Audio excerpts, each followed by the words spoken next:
Lepo pozdravljeni na posvetu Gradimo partnerstvo za zeleno gospodarstvo. Najprej bi vam rada izrekla prav prisrčno dobrodošlico, da ste se uspeli udeležiti v tako lepem številu. Zdaj bi pa kodru povabila kar gospoda Tadeja Slapnika, državnega sekretarja v kabinetu predsednika vlade in vodjo medresorske delovne skupine za zeleno gospodarstvo.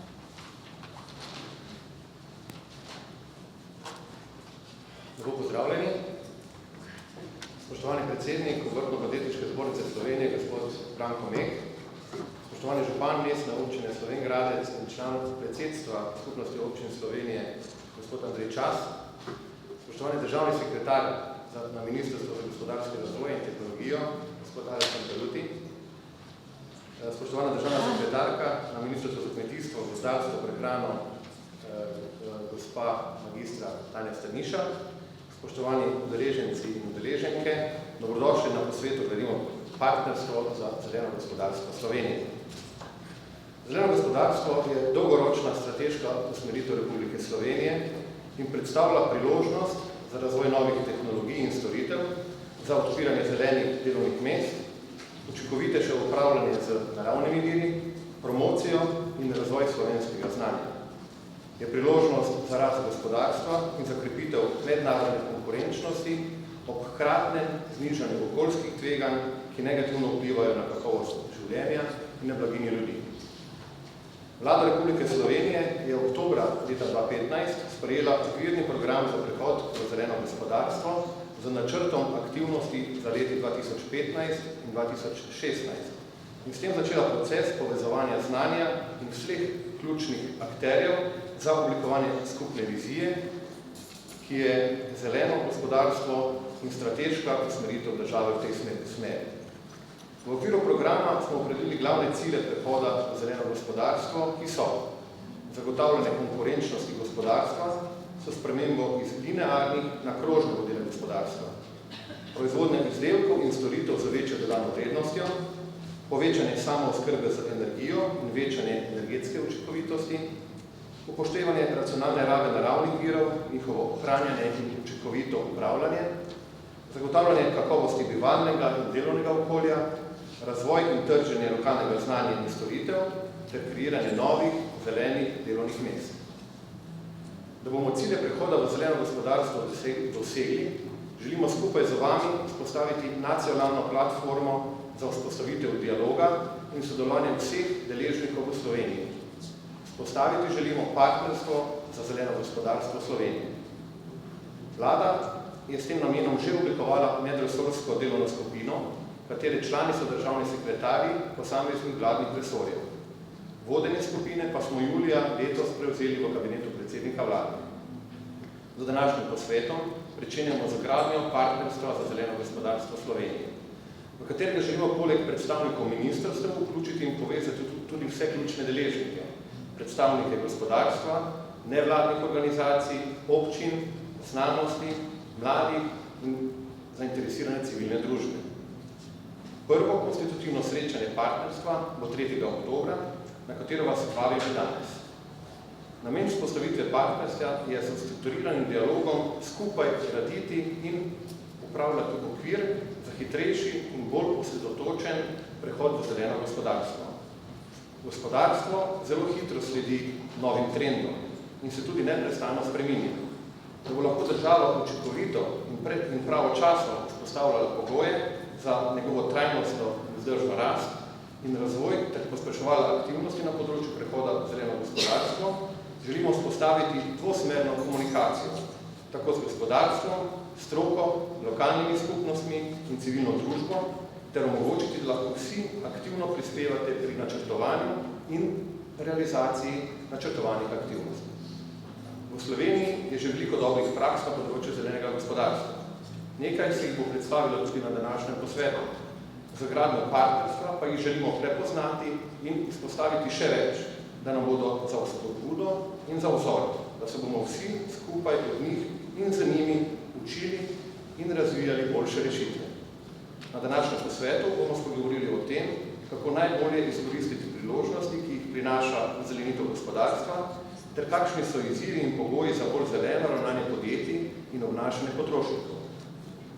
Osrednji namen današnjega posveta je tudi javno povabilo vsem zainteresiranim, da skupaj z nami gradite partnerstvo za zeleno gospodarstvo Slovenije. Zahvaljujem se vam za vašo današnjo udeležbo in sodelovanje pri organizaciji posveta, ter vas pozivam, da se pridružite partnerstvu in aktivno prispevate k prehodu Slovenije v zeleno gospodarstvo. Hvala za vašo pozornost.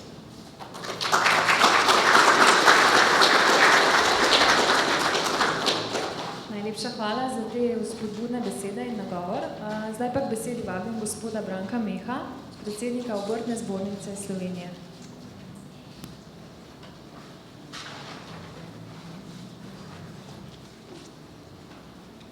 Spoštovane gospe in gospodje, spoštovani Tadej Slatnik, lep pozdrav v imenu Obrtno-podjetniške zbornice Slovenije in seveda v mojem imenu.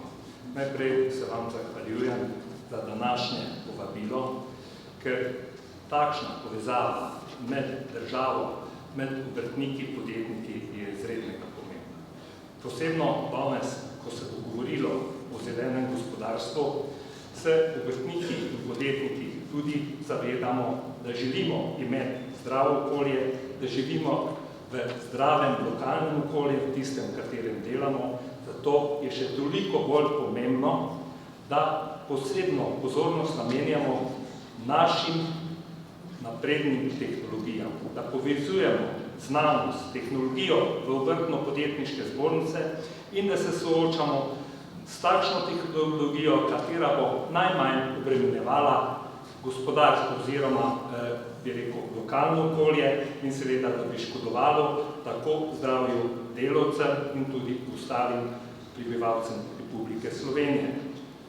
Moram reči, da obrt in podjetništvo je že daleč preseglo to, da smo rokodelci, da imamo enostavne stroje. V naših obratovalnicah so CNC stroji računalništvo podprti za visoko tehnologijo in danes je bilo že omenjeno tudi v robotiki. Tudi roboti so prisotni v naših obratovalnicah. Seveda, sedaj smo soočeni z tržnim gospodarstvom v Evropski uniji, tudi svetom. Tu se zgolj ne da več konkurirati uspešnim podjetjem na tem trgu, zgolj z rokodelstvom. To mora biti prisotni visokotehnološki stroji, visokotehnološka oprema in seveda visokotehnološko znanje. In to tudi mislim, da je namen današnjega posveta, tako da se dogovorimo, kako in kaj bomo sodelovali, tako s politiko, tako s gospodarstvom, tako s tistim ministrstvom, kateri so zadolženi, da tudi skozi državo pripeljajo, da jih bomo imeli boljše pogoje za delovanje. Mnogokrat moram reči, pa ne želim biti kritičen do vlade ali kakokoli, ampak želim samo, da vlada mnogokrat ali tisti, ko nam krojijo usodo v gospodarstvu, razume gospodarstvo, da želimo dobro, da želimo bolje živeti, da želimo dobro ljudem. Tudi ko govorimo o naših proizvodnih halah, ko govorimo o tem, gospe in gospodje, obrtniki, podjetniki, samo nimamo kaj početi. Moramo zaposlovati ljudi in zato je tudi normalno, da imamo normalne pogoje poslovanja in seveda tudi normalni nepremičninski davek ali pa nadomestilo stavbnega zemljišča. Tudi to je pomembno, da lokalna skupnost razume obrtnike in podjetnike. Seveda danes, ko govorimo o digitalizaciji, moram reči, da naši prijatelji, s kateri uspešno sodelujemo že 25 let, z Münchensko zbornico, Zgornjo-Bavarsko, na nedavnem, ko smo bili na njihovem kongresu, imajo ravno to, digitalizacija 4.0. To se pravi posodobljanje v njihove obrtne delavnice, v njihove proizvodne prostore podjetja in seveda to je tisto, kar želimo tudi v Sloveniji. Nova tehnološka oprema, novo znanje, znanje iz znanstvenih inštitucij, tu to počnejo že v Republiki Nemčiji, ampak ne, da se spogledujemo s njimi. Mislim, da je treba tista znanja, katera so znanja tako v Avstriji ali v Nemčiji ali pa, da rečemo tudi na vse zadnjo, če želite, tudi na Hrvaškem, bilo kjer, ko so dobro znanje, ko imajo dobre rešitve, je treba tudi prinesti v slovensko gospodarstvo, pa ne bom rekel malo, ampak v slovensko gospodarstvo. Samo nekako se mi pa kot človeku postavlja vprašanje, ko bomo vso to prenesli, visoko tehnologijo, da en stroj nadomešča 50-100 ljudi. Takšnih in drugačnih se treba povprašati, kaj bomo potem, ko bomo imeli veliko število ljudi nezaposlenih, ko bodo nadomestili stroji, ko bodo nadomestili roboti, kaj bomo tedaj počeli. Tudi v to smer je treba razmišljati in to je naloga vlade, da tudi v to smer razmišlja. Zato, ker celica vsega je pa človek in zadovoljen človek. To je bistvo tega. Seveda pa nam politiko, gospodarstvo narekujejo veliki sistemi, druge države vse, ampak jaz verjamem v slovensko gospodarstvo, verjamem v naše obrtnike in podjetniki. To, kar zmorejo v sosednjih državah, Avstrija ali Nemčije ali v Evropski skupnosti, zmoremo tudi mi. Zato moramo skupaj najti z vlado Republike Slovenije, z ministrstvom skupni jezik in še srednjo pomembno je, da najdemo skupni jezik tudi z lokalnim skupnostim. Zato ne moramo imeti enotne zakone, ne more biti nek zakon to takšen, nek drugačen, ne more biti občina država v državi, lahko so neka odstopanja, sam velika pa ne more biti. Zato je vse to pomembno, spoštovane gospe in gospodje, za uspešno, dobro gospodarstvo v Republiki Sloveniji. In jaz kot predsednik Obrtno-podjetniške zbornice verjamem v naše obrtnike, verjamem v naše podjetnike, verjamem v gospodarstvo in verjamem, da bomo tudi išli iz te krize, čeprav še ni konec, zmagovalci. Hvala lepa.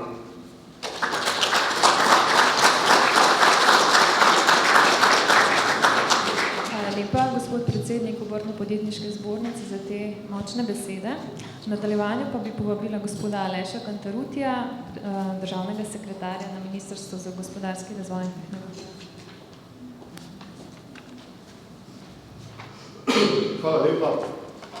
Spoštovani, dovolite mi nekaj besed tudi v imenu Ministrstva za gospodarski razvoj in tehnologijo, ki pravi tako igra tudi pomembno vlogo pri prehodu v krožno gospodarstvo, zeleno gospodarstvo in se zahvaljujem in kabinetu predsednika vlade za to, da je prevzel pobudo pri vodenju tega in seveda vsem ministrstvom, kolegom na Ministrstvu za okolje in prostor, za kmetijstvo, zato da bomo skupaj pravzaprav poiskali najboljše rešitve, najboljše načine, kako čim prej v to novo ero gospodarstva.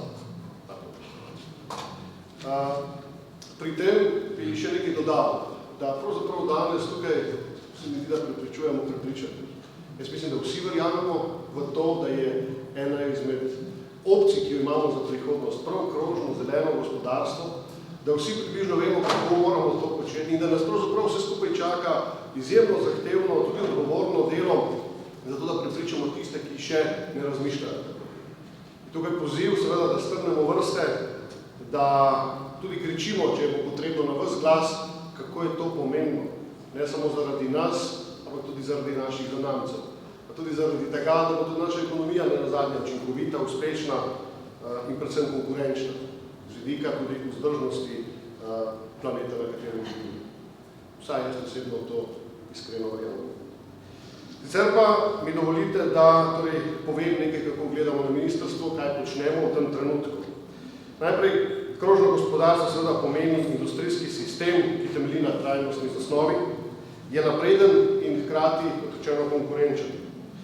Študije so pokazale, da bi z učinkovitejšim ravnanjem z odpadki, oblikovanjem, recikliranjem in podobnimi ukrepi evropska podjetja na leto lahko pričakovala 600 milijonov evrov.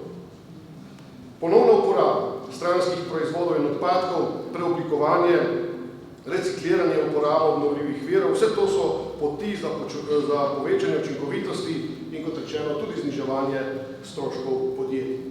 In če kaj v tem trenutku ne samo slovensko, ampak evropsko gospodarstvo potrebuje, je to večja učinkovitost.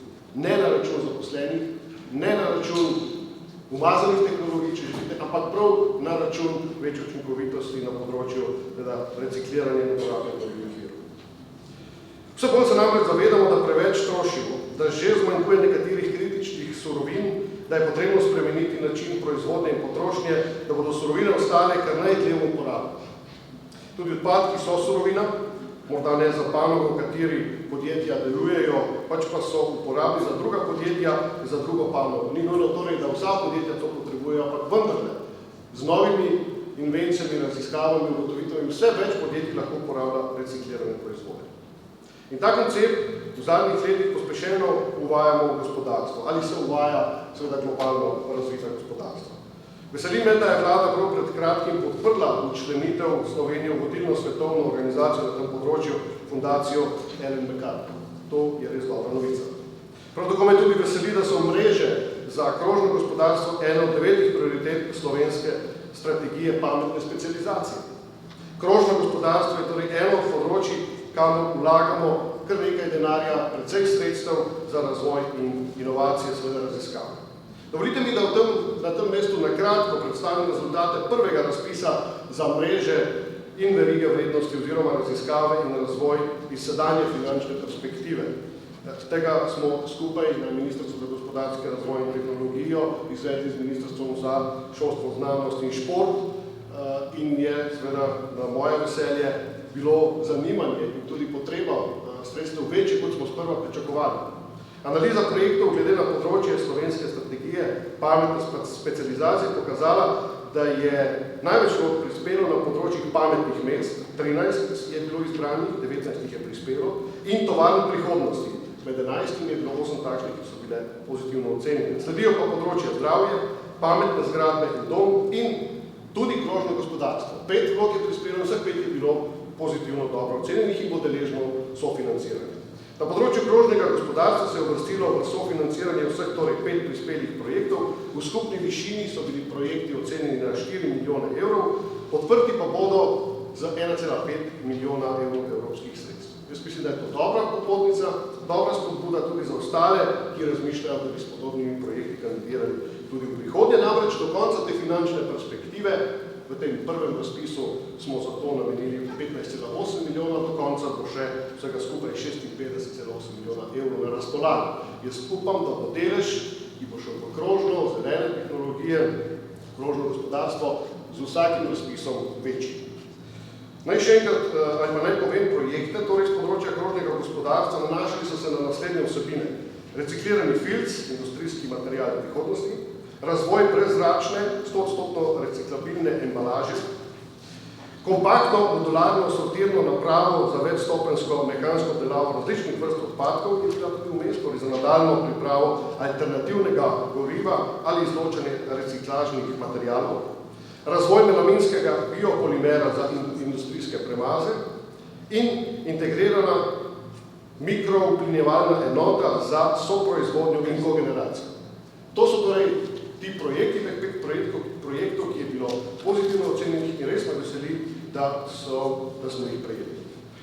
Torej, naslednji razpis za mreže in verigo vrednosti bo skladno strategijo pametne specializacije vezan na rezultate dela strateško razvojno-inovacijskih partnerstv, tako imenovanih SRIP-ov, v okviru katerih se bo vezala podjetja, raziskovalna sfera, država in drugi razvojni deležniki in skupaj pridobljene podrobneje razdelali prioritetna razvojna področja. Torej, če smo imeli do zdaj ta razpis, tako imenovano pametno specializacijo, sledi zdaj v kratkem, konec tega meseca, tudi razpis za tako imenovane SRIP-e, kjer bo tudi izjemno pomembno področje krožnega gospodarstva. Eno izmed torej 9 področij znotraj strategije pametne specializacije. Ogromno posvečamo temu pozornost in si želim, da bo tudi tukaj kar nekaj dobrih idej se rodilo, da bo ta SRIP, torej strateško inovativno razvojno partnerstvo, zaživelo v polni vseh svojih zmožnosti, ki je v tem trenutku v Sloveniji. Naj ob tem povem še, da smo na Ministrstvu za gospodarski razvoj in tehnologijo v tem letu prvič objavili tudi razpis za tako imenovane učne izdelovalne laboratorije in s tem izvedli prvi ukrep za uvajanje digitalnih in tehničnih rešitev v podjetjih, ki na tak način sodelujejo s skupnostjo in omogočajo prenos znanja na vse deležnike, torej partnerje v skupnosti. Zato se mi zdi izjemno pomembno, da pravzaprav tudi na ta način povezujemo tako industrijo, tako proizvod, tako male podjetnike na zadnje, seveda tudi izobraževalnimi, razvojnimi inštitucijami. Torej, lahko vidite, da je kar nekaj kock v mozaiku, ki jih sestavljamo na ministrstvu na tem področju. Jaz verjamem, da bojo vse te aktivnosti prispevale in botrovale seveda temu prehodu v krožno zeleno gospodarstvo. Še enkrat poudarjam, vsaj osebno resnično in iskreno verjamem v ta koncept. Kot rečeno, vse skupaj pa nas čaka trdo delo, da prepričamo na eni strani javnost, ki se morda to zdi nepomembno, po drugi strani pa tudi seveda gospodarstvenike, podjetnike, malo obrt. To, kar je povedal predsednik Obrtne zbornice, se mi zdi izjemno pomembno, da tudi podpirate institucionalno to področje in, kot rečeno, skupaj lahko storimo še veliko. Najlepša hvala.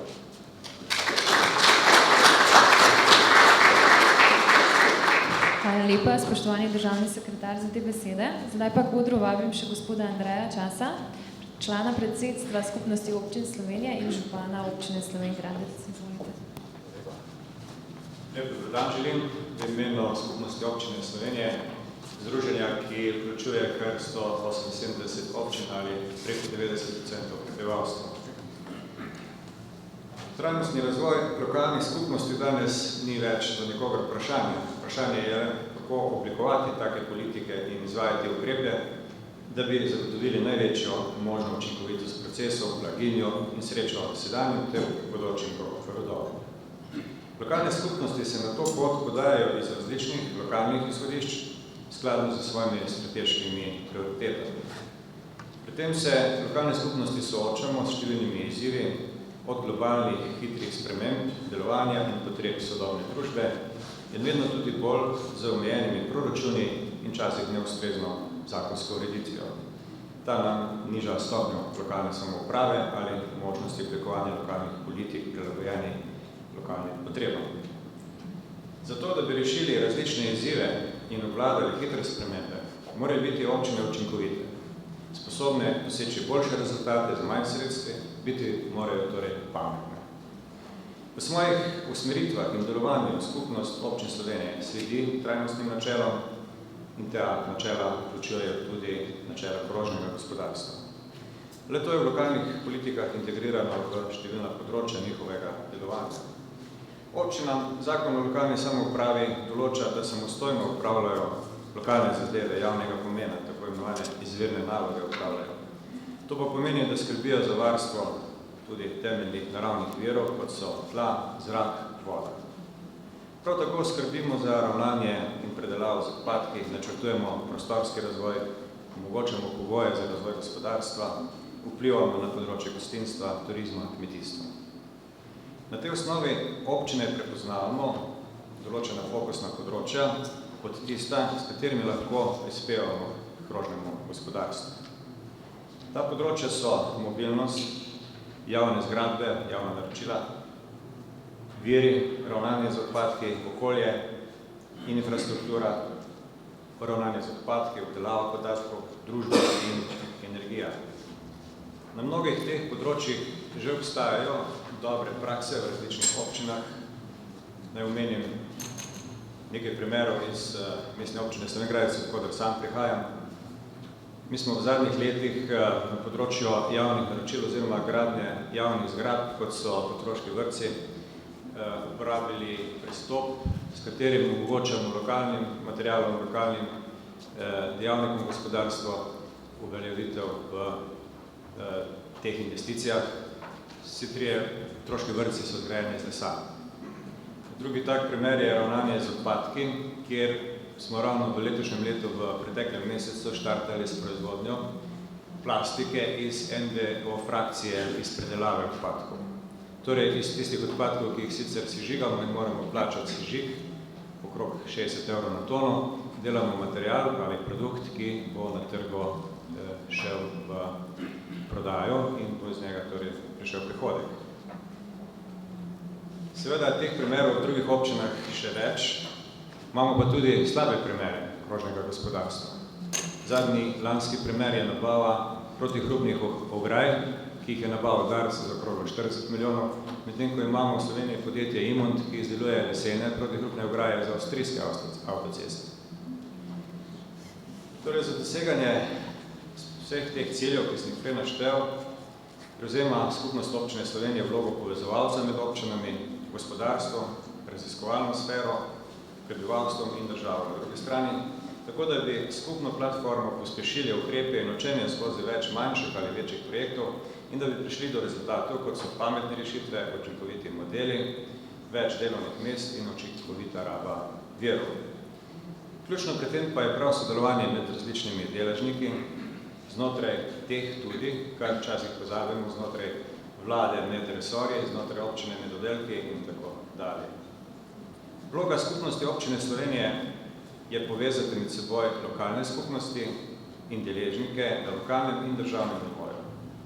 V smislu krepitve usposobljenosti po konceptu krožnega gospodarstva, izmenjave mnenj in primerov dobrih praks, razvoja čezsektorskih, medpodjetniških, predkomercialnih pobud in mrež za sodelovanje, pa se skupnost občin Slovenije povezuje mednarodno. Kot tako imenovani multiplayer je skupnost skupaj z agencijo Spirit in Gospodarsko zbornico Slovenije vključena v neprofitno fundacijo Ellen MacArthur iz Velike Britanije, ki je svetovnem merilu vodilna institucija na tem področju, na področju spodbujanja krožnega gospodarstva in je izdala že več analiz o gospodarskem, družbenem in okoljskem potencialu prehoda v krožno gospodarstvo. V okviru projektov te fundacije se izvaja poseben program za organizacije, ki širijo informacije in znanje za izvajalce usposabljanj z namenom, da se omogoči splošno krepitev zmogljivosti lokalnih skupnosti in malih ter srednjih podjetij.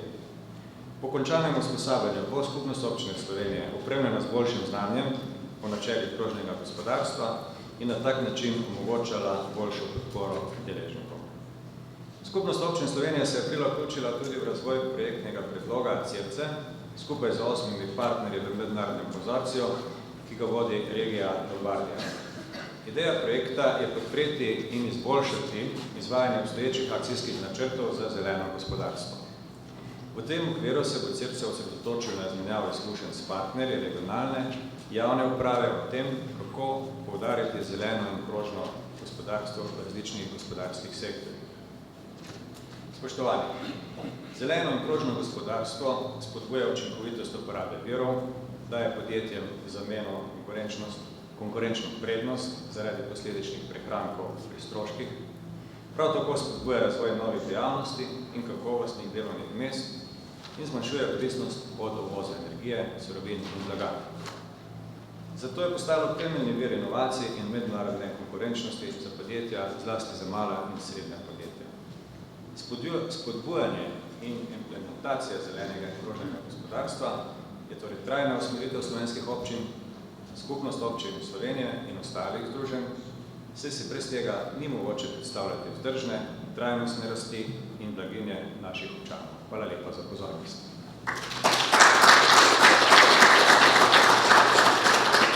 Spoštovani gospod župan, najlepša hvala tudi vam za vaše besede. Zdaj smo zaključili s pozdravnimi nagovori in prehajamo k prvemu panelu, v katerem bodo predstavljene programske usmeritve zelenega gospodarstva. Tako da k besedi vabim državno sekretarko Ministrstva za kmetijstvo, gozdarstvo in prehrano, gospo magistro Tanjo Strniša.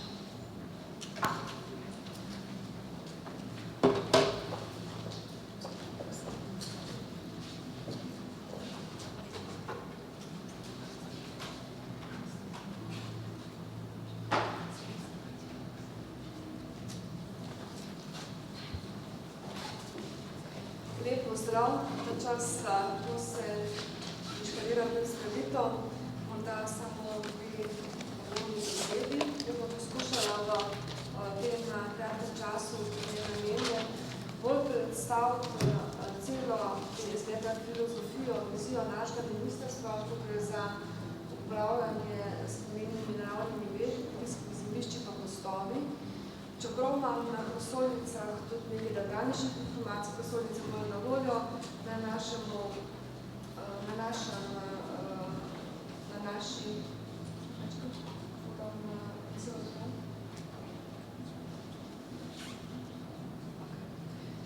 na naši spletni strani za več informacij.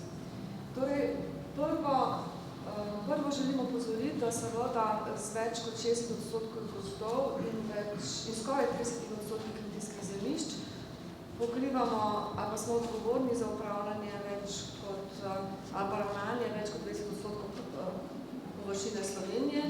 In seveda tukaj gre za to, da mi kmetijstva ali gozdarstva ne razumemo zgolj kot ekonomske dejavnosti, ki naj s ciljem dobička prinese čim več koristi za akterje v teh dveh dejavnostih, ampak razvijamo, rekla bi, najprej smo začeli tako razmišljati na področju gozdarstva, ker imamo več desetletno tradicijo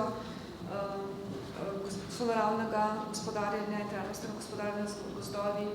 V zadnjih letih pa je izrazito ta pot tudi za kmetijstvo. Mi s svojo dejavnostjo seveda vplivamo tako na stanje okolja, kot na stanje pitne vode, na stanje biodiverzitete in tudi na samo krajino. Na ta način bistveno vplivamo na kvaliteto življenja občanov, na to, kar je pozoril tudi gospod župan oziroma Združenje občin. In seveda s tem, ko oblikujemo okolje, tudi vplivamo na druge dejavnosti, zlasti na turizem. In tukaj mi obe dejavnosti razumemo kot rešitev, ne kot dejavnosti, ki povzročajo v prostoru nove okoljske, lahko bi seveda z napačnim ravnanjem povzročiti tudi okoljske probleme, ampak ki nasprotno lahko tudi predstavljajo rešitev za določene okoljske probleme. Če začnem z gozdovi, kjer imamo tudi tradicijo daljšo in predvsem bolj prepoznavno. Tukaj so trajnost, večnamenskost in sonaravnost besede ali pa pojmi, ki so tako v strateških dokumentih in v praksi že uveljavljeni. Pa naj povem tukaj na mestu velikih besed mogoče eno zgodbo. Sama sem udeleženka ministrskega srečanja na Norveškem v Oslu, kjer so nam dva moderna inovativna predstava. Prvi je bil ta, da so nas peljali gledati gost, ki je obnovljen na sonaravni način in kjer smo na mesto čistega goroseka videli, kaj se jim bi rekla, še eni 10 dreves na površini, ne vem, dober hektar ali pa 2 hektarja.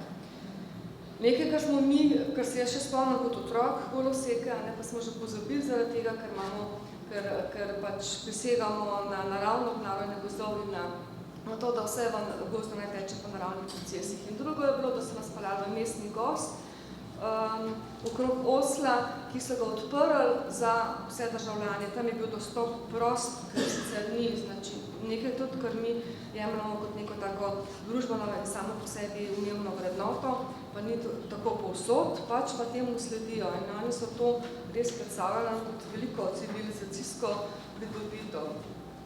Tako da pa nas je gozdarstvo celoti temelječe na trajnosti in pač gozdarstvo kot tako je navzgor v vertikali povezano v gozno lesno verigo in tukaj ne povem nič novega, če se seveda vsi skupaj zavedamo, da so v zadnjih letih mislite narejeni pomembni premiki, sem da smo imeli prej 20 leti v bistvu razpadanja te gozno-lesne verige in bi rekla zapravljene priložnosti, da bi v večji meri v bistvu izkoristili naraven vir, ki ga imamo v izobilju, pravzaprav največ, tako je za vodo, bi lahko rekla, da imamo največji naravno bogatstvo les.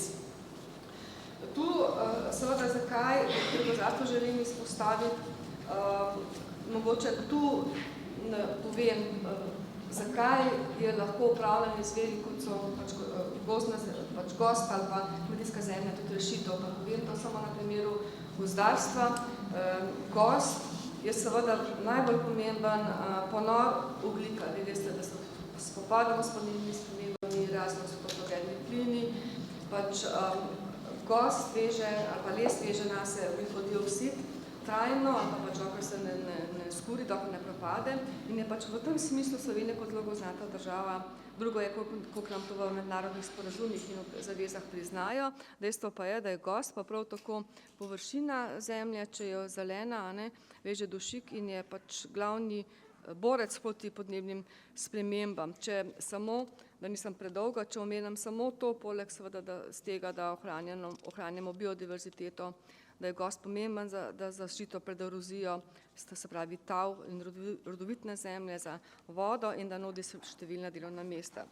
No, kar se tiče akcijskega načrta za prehod v zeleno gospodarstvo za aktualni 2 leti, je z področja gozdarstva sta 2 poudarka, in sicer trajno gospodarjenje z gozdom in les kot vir za trajnostni razvoj gospodarstva. Nekaj je bilo že govora o tem. Jaz bi mogoče povedala, naštela nekaj ukrepov, ki jih v ta namen izvajamo. Prav to, da z gozdom gospodarimo na trajnosten način, je omogočeno s tem, da imamo vzpostavljeno javno gozdarsko službo,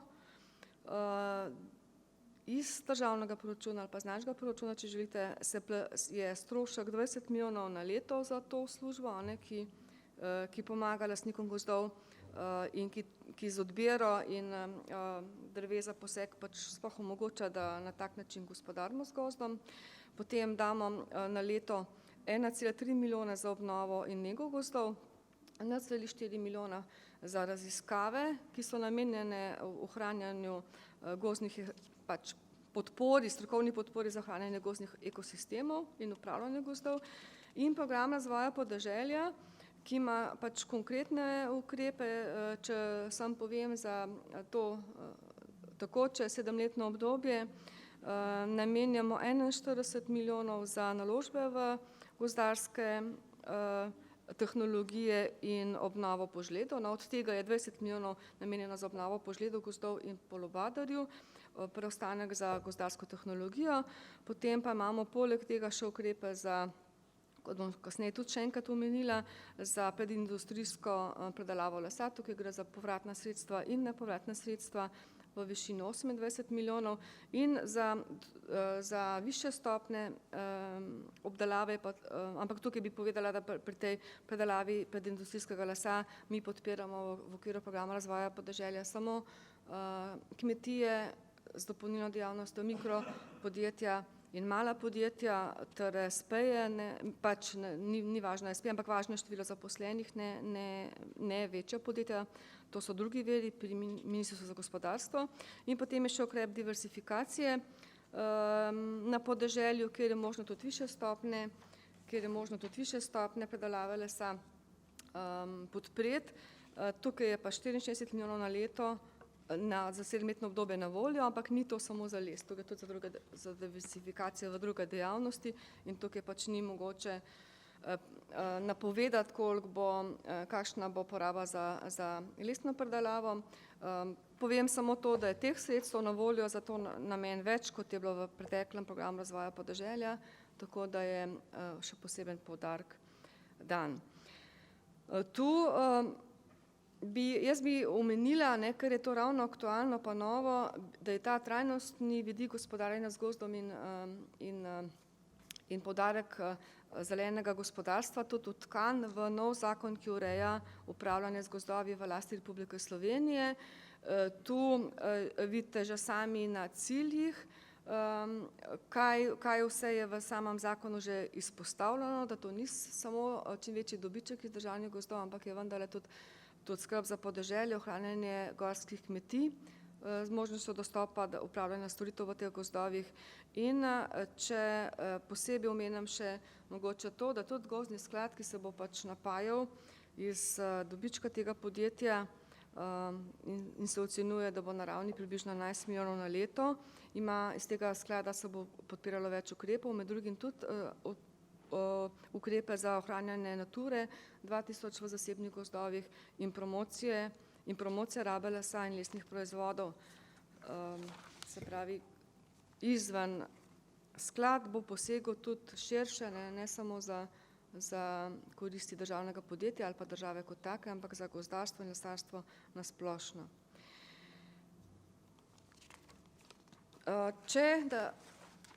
Ne bi rada bila predolga, v kmetijstvu bi želela naslednje izpostaviti. Kmetijstvo seveda tudi že zdavnaj preraslo okvire skrbi za dohodke kmetov, čeprav je še zmeraj na ravni Evropske unije kar 46 milijonov ljudi zaposlenih v kmetijstvu, ampak poleg tega, da se prideluje hrana, ki naj bo varna in dostopna cenovno pač evropskemu potrošniku, je vedno več poudarka tudi na doseganju okoljskih ciljev skozi ukrepe skupne kmetijske politike in podeželja, se pravi to, da ostane podeželje ohranjeno in da se razvijajo, da se čim bolj v Evropski uniji pač vsa področja razvijajo. Tudi v naši dolgoročni strategiji, nacionalni strategiji so vsi trije poudarki od tega, da želimo imeti samo oskrbo in s tem neko strateško varnost do delovnih mest in naravnih virov.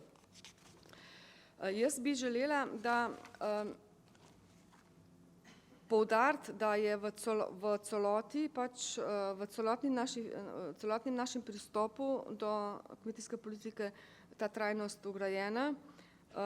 Tukaj bi želela izpostaviti, da smo pripravili večletni načrt namakanja kot orodja za protipodnebnim spremembam, da smo s to pobudo za svetovni dan čebel, ki morda se zdi obrobna, ampak je globalna v tem smislu promocije zdravega okolja in čebel, ki omogočajo pridelavo hrane in s tem odpravo ali pa zmanjševanje problema lakote na vsem svetu. Lakota je še zmeraj 800 milijonov dnevno lačnih ljudi je še zmeraj prvi globalni problem sodobnega človeštva. In seveda s tem, ko dajemo tak poudarek na lokalno hrano, prispevamo k ideji krožnega gospodarstva, kratke dobavne poti, malo stroškov s transportom, malo stroškov s hlajenjem, manj stroškov s skladiščenjem, s tem manj izpustov, čuvanje okolja, pa hkrati pa tudi pridelki iz take ali pa, če hočete, izdelki, živilski izdelki so dokazano bolj zdravi.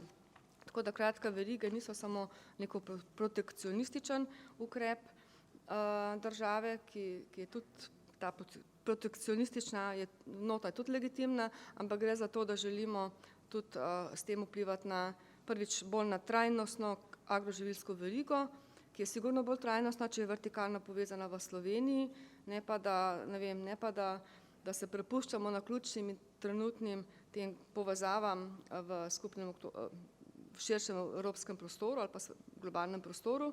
Zaradi tega okoljskega vidika istih razlogov želimo tudi čim več lokalne hrane v javnem naročanju. V tem primeru je zelo pomembno, da smo nekako spremenili zakon o javnem naročanju. Želim na tem mestu izpostaviti, da je zdaj po zakonu možno upoštevati kot kriterij kratko dobavno pot, se pravi razdaljo od proizvodne do tega, ki naroča, in tudi sheme kakovosti. Mi zdaj uvajamo to shemo kakovosti, izbrana kakovost Slovenija, tako da izgovorov za to, da ni v javnih zavodih, šolah, bolnicah slovenske hrane ni več. Tudi hrana ni tako visok strošek, kot če je v vrtcih 6% od materialnih stroškov strošek hrane, potem ne more biti izgovor, da je za našo najbolj ranljivo skupino, se pravi za otroke, dovolj naj bo najcenejša hrana iz uvoza, ki je dostikrat dvomljive kvalitete, ravno zaradi tega, ker mora biti čisto drugače pripravljena, da prenese dolge transporte, dolgo skladiščenje do uporabe. In seveda zmanjševanje zavržkov hrane je tudi pomembno vodilo, zaradi tega, ker tudi za pridelavo hrane se porablja, pač pri proizvodnji hrane se ustvarjajo toplogredni plini in nepotrebna energija se porablja, če se potem to stran vrže. Zaradi tega je ideja v tem, da mora biti teh zavržkov čim manj. Če sem prej omenila 800 milijonov lačnih, nobeden ne bi bil lačen, če se ne bi hrane vrglo, če se ne bi toliko hrane zavrglo ali pa da je toliko propade, zlasti v tretjem svetu veliko hrane propade že na njivi ali pa med transportom, ker nimajo ustrezne logistike.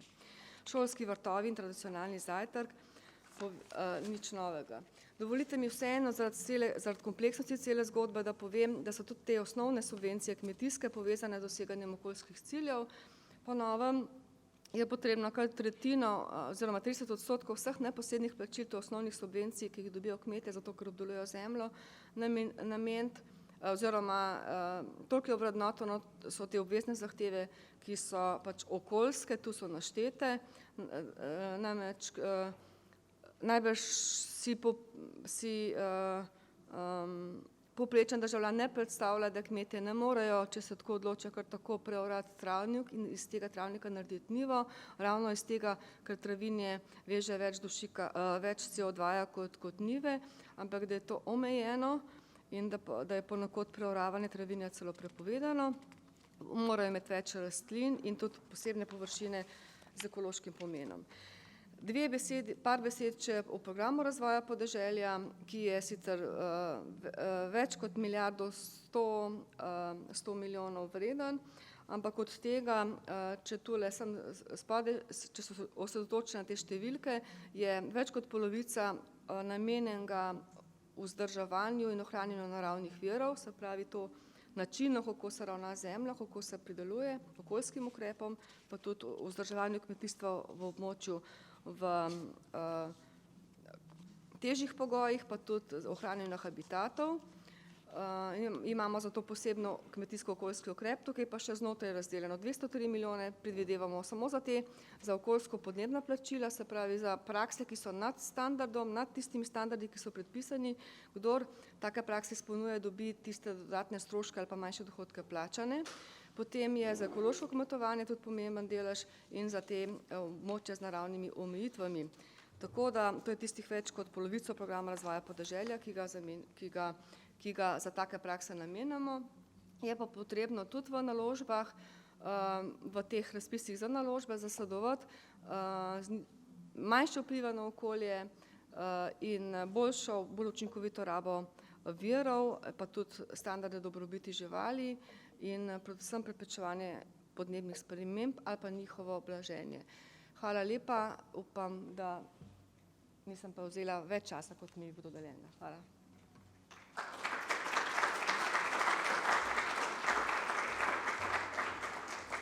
Spoštovana državna sekretarka, najlepša hvala za vašo predstavitev. Na tem mestu bi upravičila državno sekretarko magistro Tanjo Bogataj zaradi izrednih obveznosti in bi kar povabila gospo magistro Ladejo Godina Košir, da nam predstavi malo več o kako s krožnim gospodarstvom do večje mednarodne konkurenčnosti.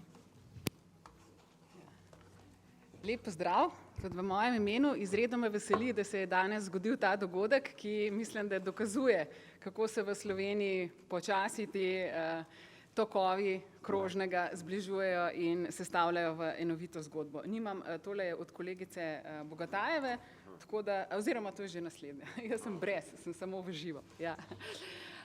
Tako da mogoče bi začela s tem, velikokrat, ko govorimo o krožnem gospodarstvu, ga umestimo kot nekam zraven, nekaj, kar je poleg ali pa mogoče prioritetno. Ampak mislim, da je prav, da razumemo, da je krožno gospodarstvo nov ekonomski model. In kadar je nekaj nov ekonomski model, ekonomisti so tukaj tudi med nami, potem pomeni, da je to en in enovit. Se pravi, če smo se odločili strateško za ta ekonomski model, potem mu na vseh ravneh tudi sledimo. Zato morda kdaj, ko se pogovarjamo, dajmo gledati, da ne moremo delati nekaj, kar ne vodi v to smer zelenega in krožnega, nekaj pa kar vodi v to smer. Če smo se za to pot odločili, vemo, kje je cilj in morajo biti vse strategije usklajene. In ta pristop je res potem sistemski in fokusiran. Tako da tukaj mogoče tudi, ko govorimo o tem, kako biti potem bolj konkurenčni, če gledamo države, ker vedno je dobro, da se oziramo naokrog, katerim dobro gre, tistim, ki so si to jasno zastavili kot svoj strateški cilj. V času predsedovanja Nizozemske Evropske unije, zdaj preden je se preselilo naprej, se je Nizozemska zelo jasno pozicionirala kot država, ki je circular hotspot, se pravi država, ki živi krožno gospodarstvo in to izražala tudi za svojimi politikami in dogodki.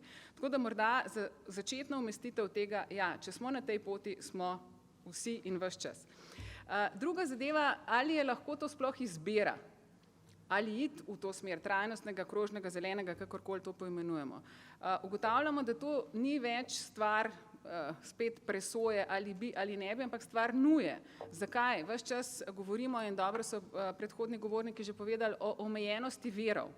Ko so viri omejeni, se moramo začeti bolj racionalno oblašati z njimi, zavedajoč se, da jih bo nekoč tudi zmanjkalo, ali pa tudi tistih, ki jih upajmo, človeških virov ne bo zmanjkalo, da je prav, da racionalno ravnamo z njimi. Torej, optimizacija, racionalizacija, to je drug nujen pogoj.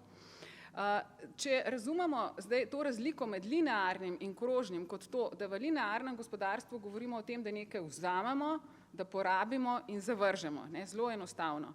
Potem pri krožnem govorimo o tem, kot smo slišali že prej, da vire v potrošnem ciklu zadržimo čim dlje ali pa v proizvodnem. Kar je spet nam daje misliti, se pravi, če jih želimo zadržati čim dlje, potem krožno gospodarstvo ni samo reciklaža. To je zadnja stvar, ki si jo želimo. Kje se začne razmislek o krožnem gospodarstvu? Kje začnemo stopati na to pot? Tako da že ko se odločamo, kaj bomo delali, kaj bomo proizvajali, mislimo na to, kako bomo uporabljali čim manj virov.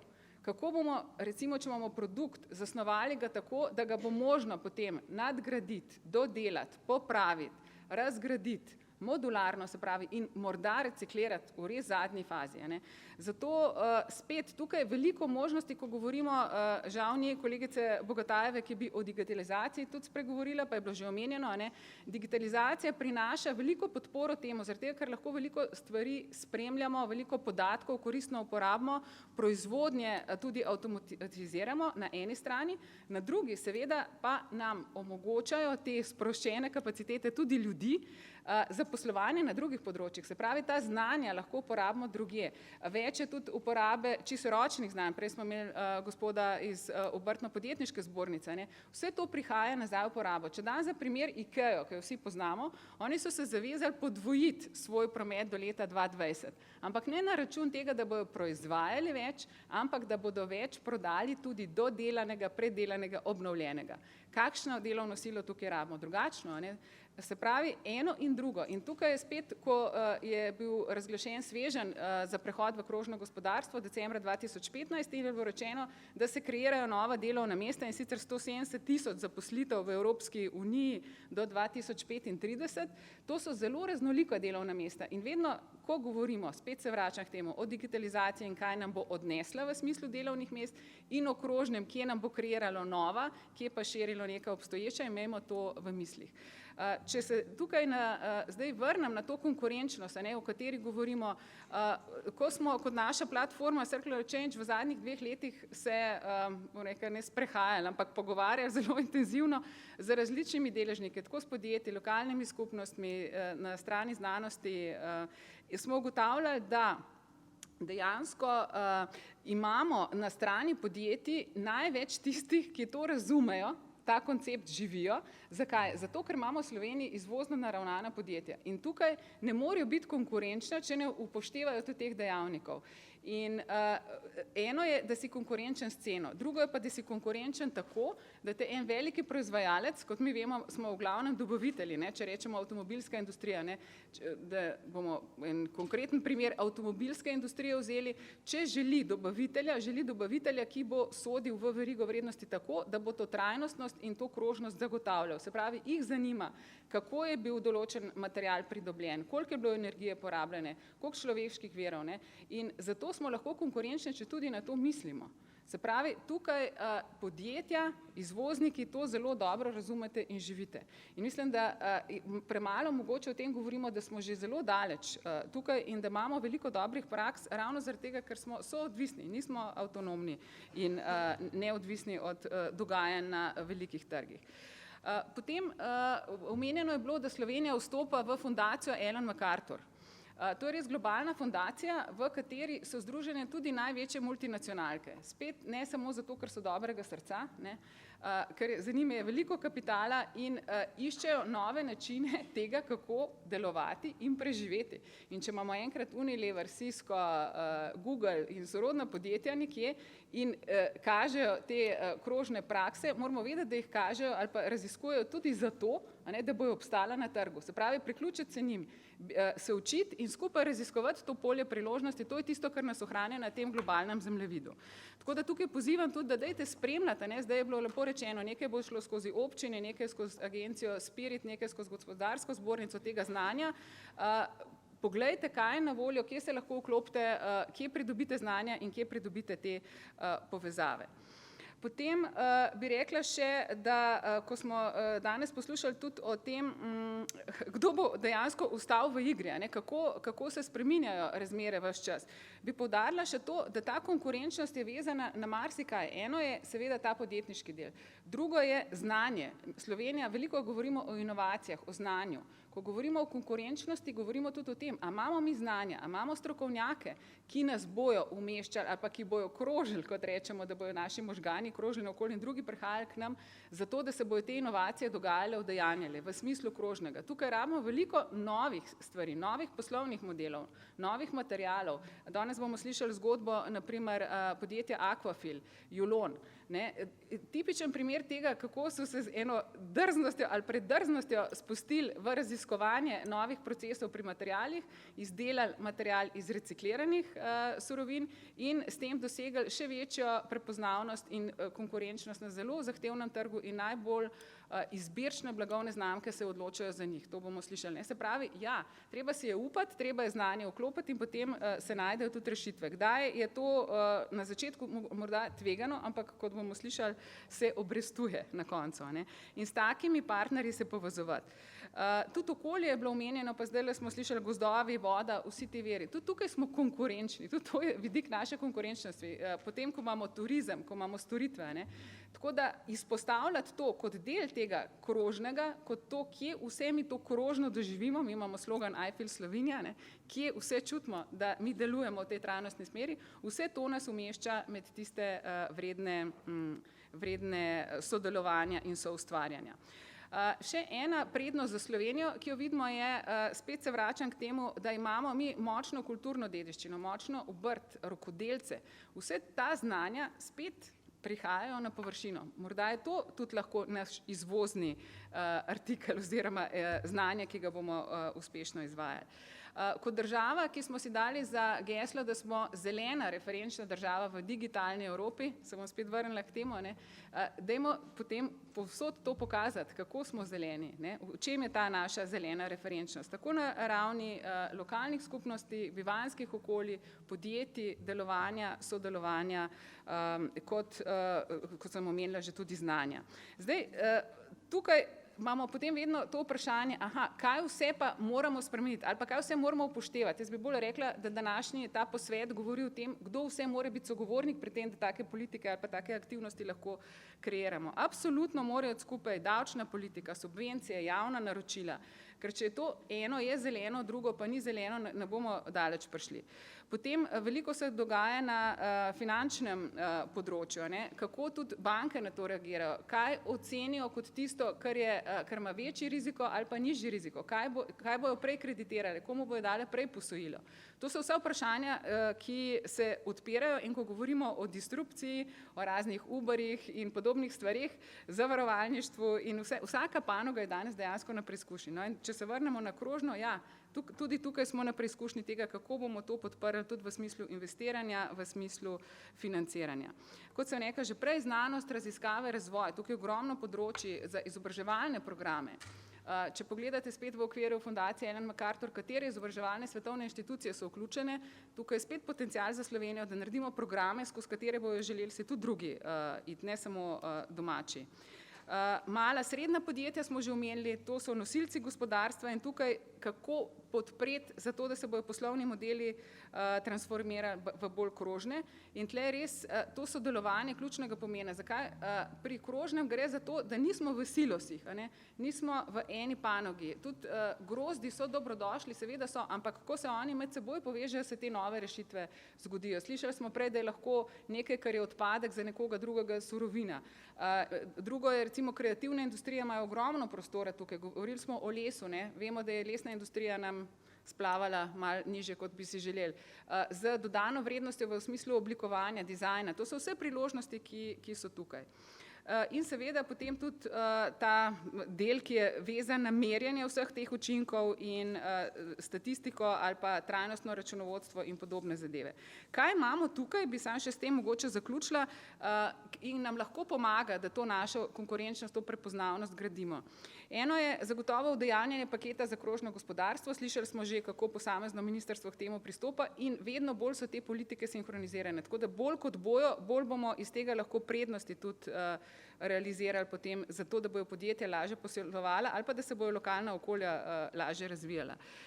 Imamo tudi vključitev v fundacijo, kot sem omenila, Ennell MacArthur, še enkrat pozivam, da spremljajte, kaj je vse tukaj zdaj na voljo nam, Slovencem in različnim deležnikom. Potem zelo pomembne so mednarodne povezave. Mi smo v okviru naše platforme dobili vabilo iz World Economic Foruma v Davosu, ki letno podeljuje nagrade za krožno gospodarstvo, da poiščemo, da predlagamo dobre prakse.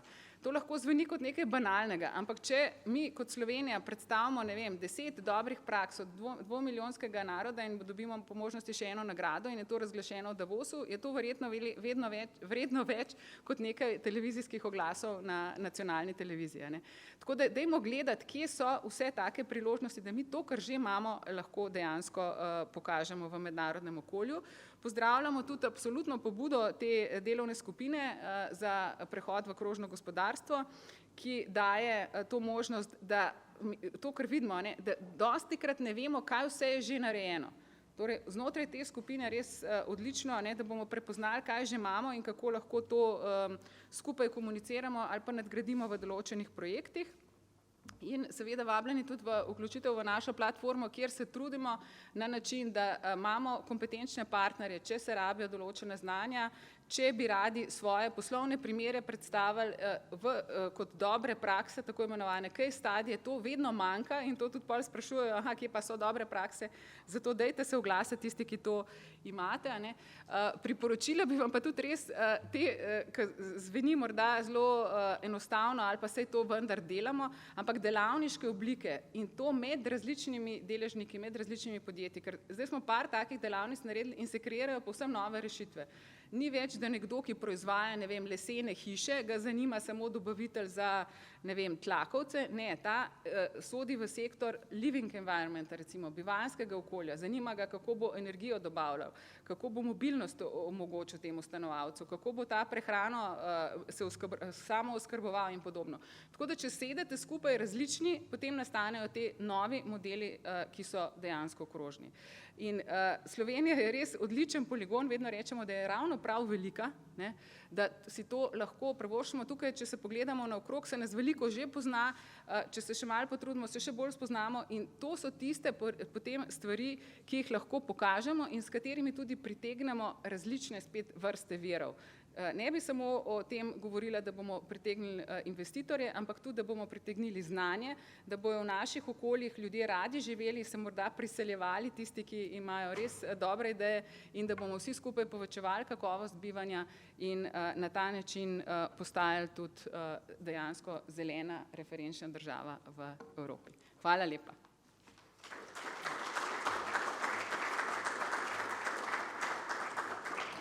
Hvala za predstavitev. V nadaljevanju bi povabila gospo Marijo Čebular Zajec k besedi, ki bo namesto generalne direktorice predstavila pogled Ministrstva za gospodarski razvoj in tehnologijo. Bi pa samo prosila, če se lahko malenkost bolj držimo časovnega okvira, da bomo še uspeli vse slišati. Bom probala biti kratka.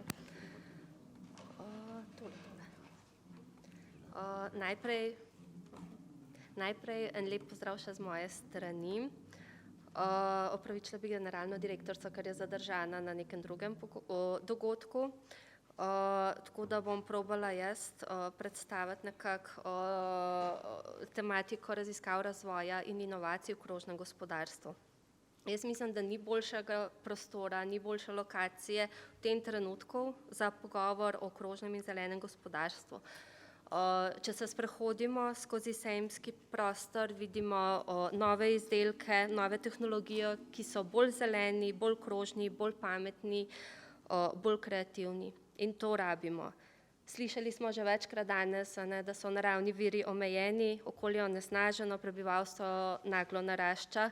Na drugi strani pa imamo industrijo, ki se sooča z precejšnjimi izzivi, prevelika količina odpadkov, naraščanje cen surovin, stroškovna struktura proizvodnje je taka, da 43% povprečja vseh stroškov predstavljajo materialni stroški, In če na tem mestu citiram besede Lučke Kajfež-Bogataj, če smo do zdaj delali na izboljševanju produktivnosti dela, je zdaj čas, da začnemo izboljševati produktivnost virov.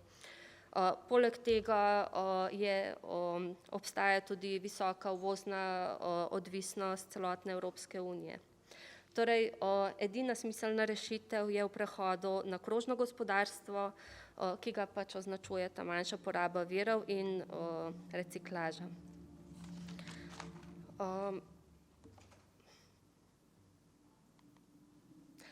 Krožno gospodarstvo prinaša spremembe. Zahteva vlaganje v raziskave, razvoj in inovacije, sodelovanje deležnikov in nek spodbujevalni okvir. Evropska komisija je pred izdajo komunikacije o krožnem gospodarstvu decembra lani naredila javni posvet, kateri so tisti ukrepi, ki bodo najbolj omogočili prehod v krožno gospodarstvo. Prejela je odzive 1400 deležnikov, podjetij, posameznikov, organizacij držav članic. Deležniki so menili, da so najpomembnejši ukrepi za pospeševanje prehoda v krožno gospodarstvo financiranje inovacij, druga javnofinančna podpora, na tretjem mestu pa so ustrezne veščine in znanje, kar je tudi že Ladeja zelo poudarjala. Tole je nekako shema krožnega gospodarstva. Novi izdelek mora biti že v začetku tako načrtovan, da bo dejansko lahko izkoriščen do konca, razstavljen in da bodo vsi njegovi deli tudi primerno ponovno uporabljeni, reciklirani. Z tega vidika je še posebno pomembna faza zasnova izdelkov, kjer so pa ključne raziskave, razvoj in inovacije. V tej fazi sem namreč opredelil povprečju 70 do 80% vseh vplivov na okolje in tudi njim pripadajoči stroški. Potem, ko je glavna zasnova izdelka zaključena, ostajajo le še majhne možnosti za izboljšave. Pri nas že številna podjetja delujejo po načelih krožnega gospodarstva, številna k temu pristopajo na novo in spreminjajo svoje poslovne modele, ne le zaradi nujnosti, pač pa zato, ker tem vidijo priložnost. Ustvarjanje krožnega gospodarstva prav tako zahteva temeljne spremembe v vrednostni verigi, od oblikovanja izdelkov do procesov izdelave in novih poslovnih modelov ter tudi potrošniških vzorcev.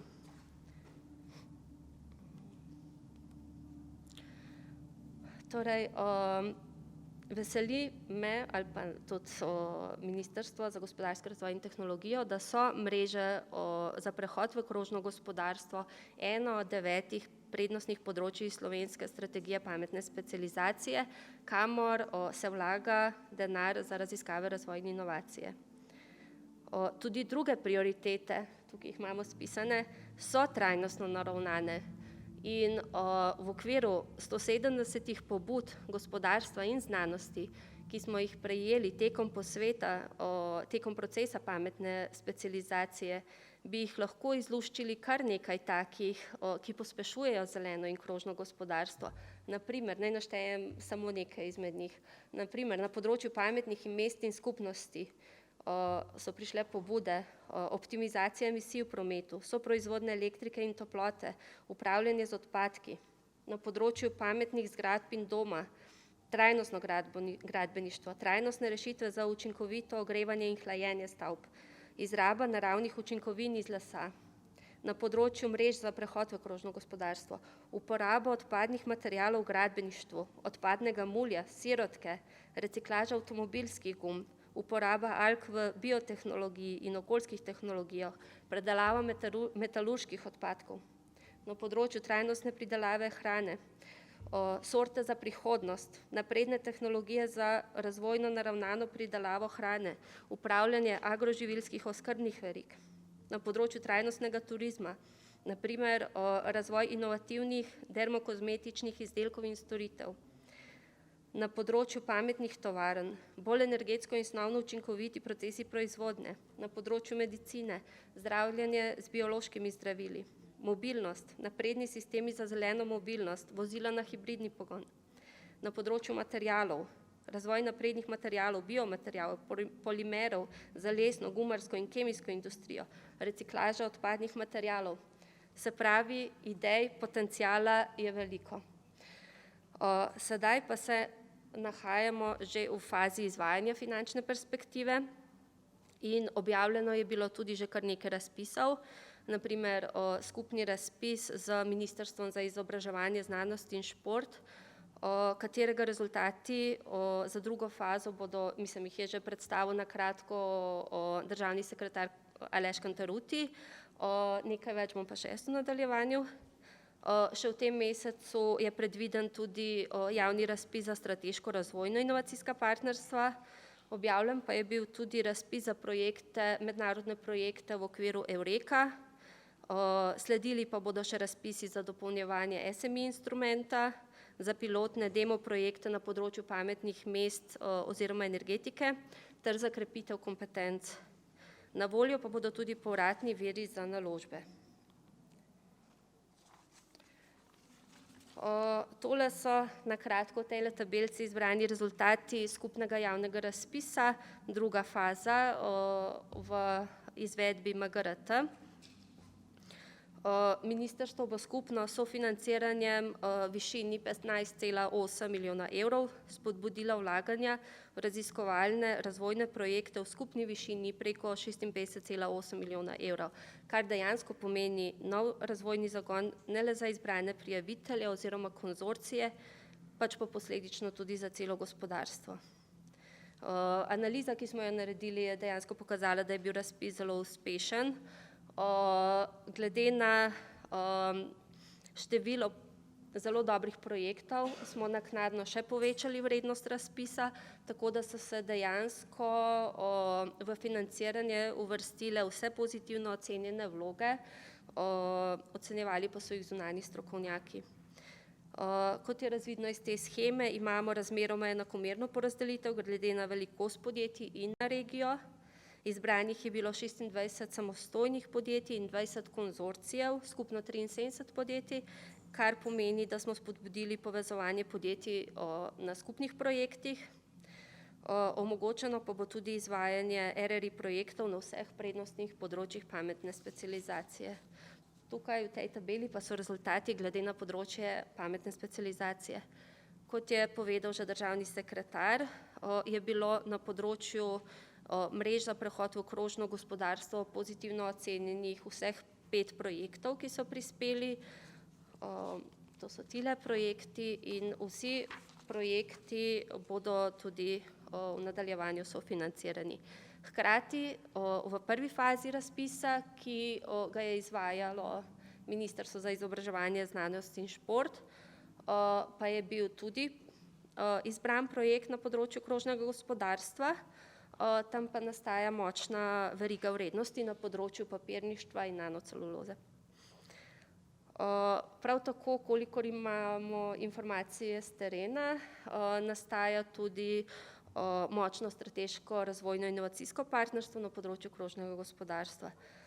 Torej, potenciali so, upamo, da jih bomo ustrezno izkoristili.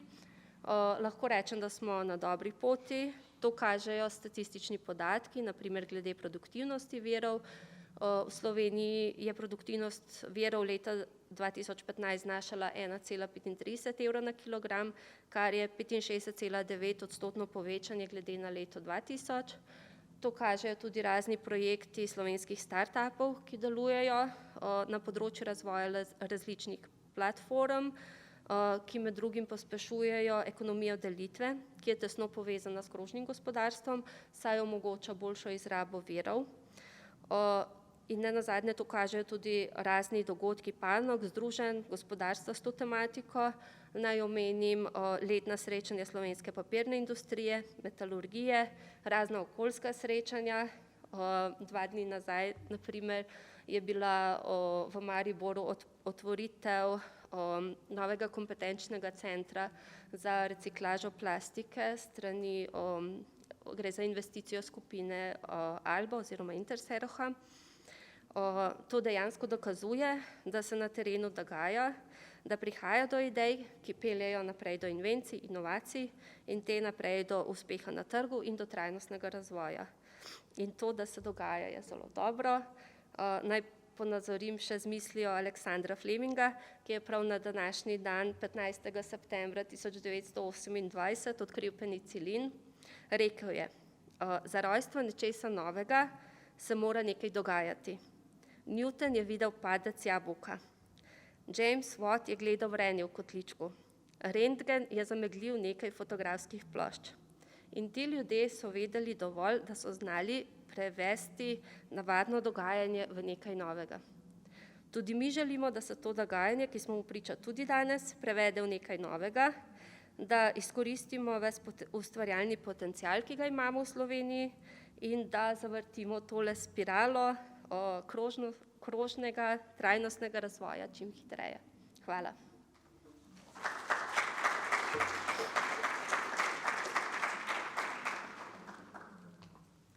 Lepa tudi gospe Mariji Čebular Zajec za tole slikovito predstavitev. Zdaj bo malo več besed namenjenih krožnemu gospodarstvu, v nadaljevanju pa bo malo več povedanega še o zelenem gospodarstvu in k besedi vabim gospod magistro Janjo Krajtmajer Mackenzie, da nam predstavi okvirni program prehoda v zeleno gospodarstvo, s katerim se je tudi začel tale proces.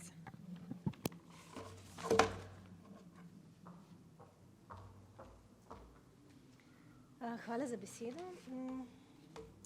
Samo malo. Prezentacija. Ne, naslov se je prehod. Lahko to naprej. Hitreje. Na mizi je.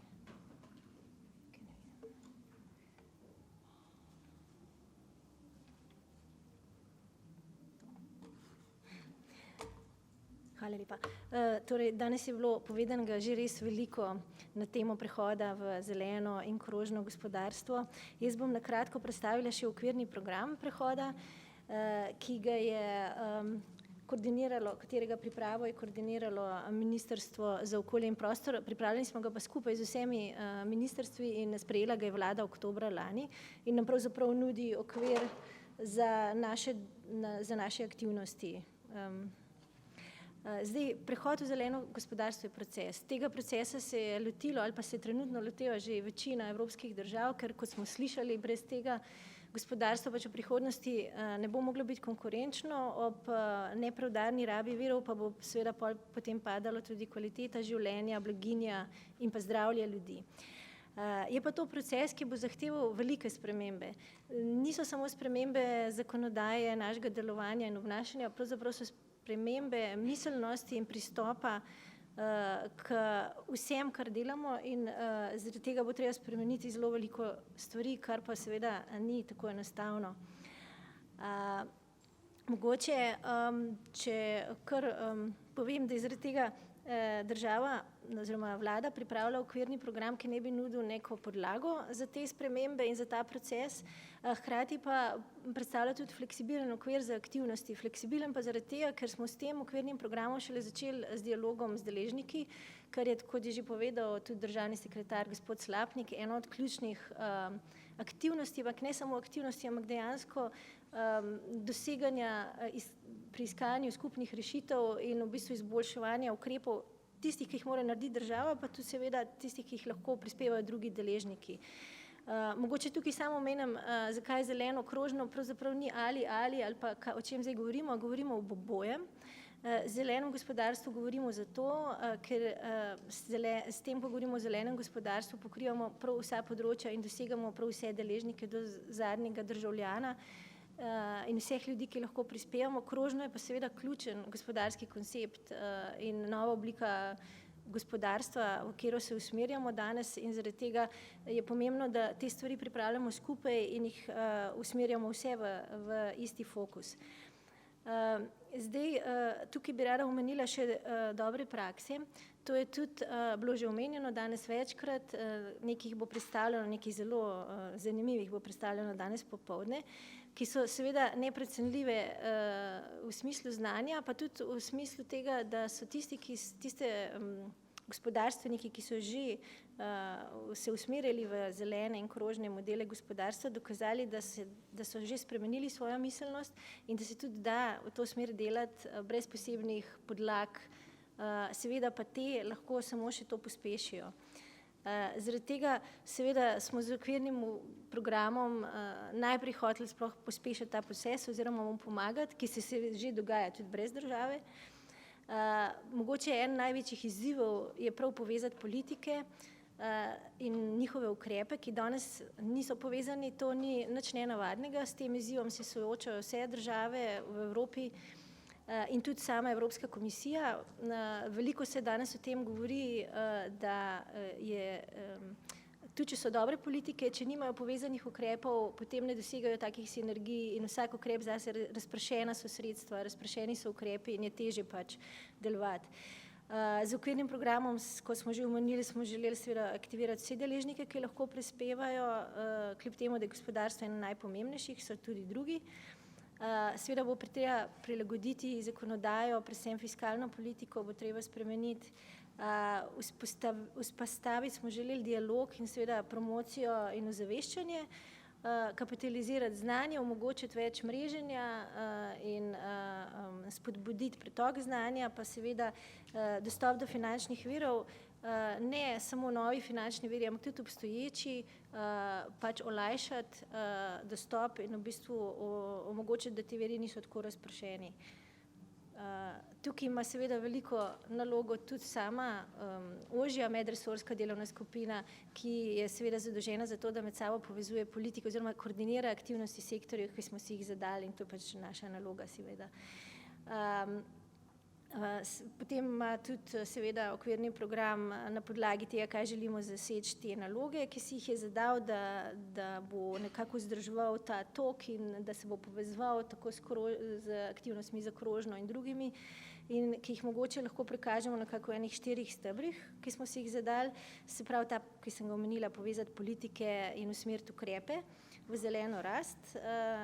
Drugo je strukturiran dialog, kjer z deležniki skupaj želimo iskati boljše rešitve. Kot vemo, gospodarstvo je vedno pred državo, rešitve že ima, dobrih praks je res ogromno in pravzaprav ta dvosmernost tega dialoga je zelo ključna tudi za to, da se bodo politike prilagajale novim ukrepom pa novim načinom financiranja. Seveda znanje je treba spodbujati in usmerjati, ker rabimo pač nova in drugačna znanja, pa kot smo rekli, primeri dobrih praks, kjer se morajo nabirati, ker se med sabo lahko učijo in seveda se mi tudi učimo vsi iz njih.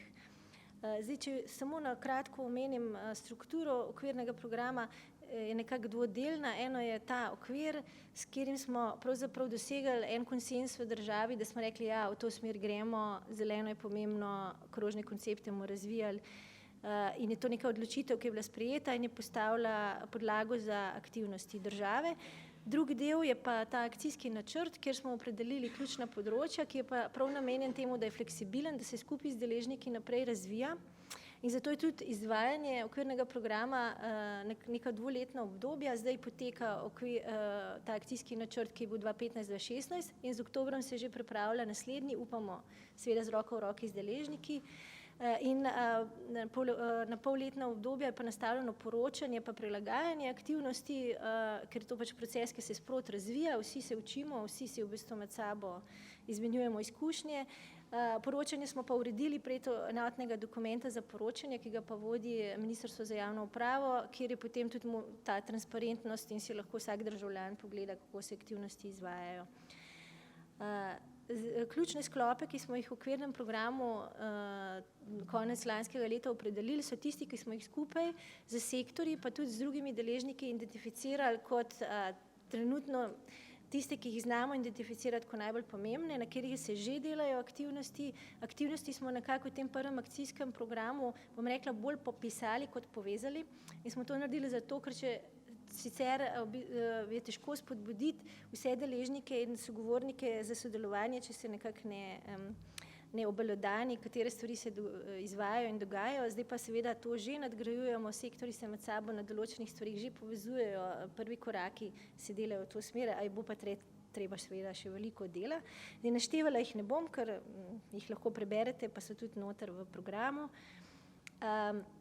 So pa namenjene temu, da se nadgrajujejo, da se dograjujejo, da se spreminjajo, lahko se jih prioritizira, to je pač skozi ta proces, ki smo ga zastavili.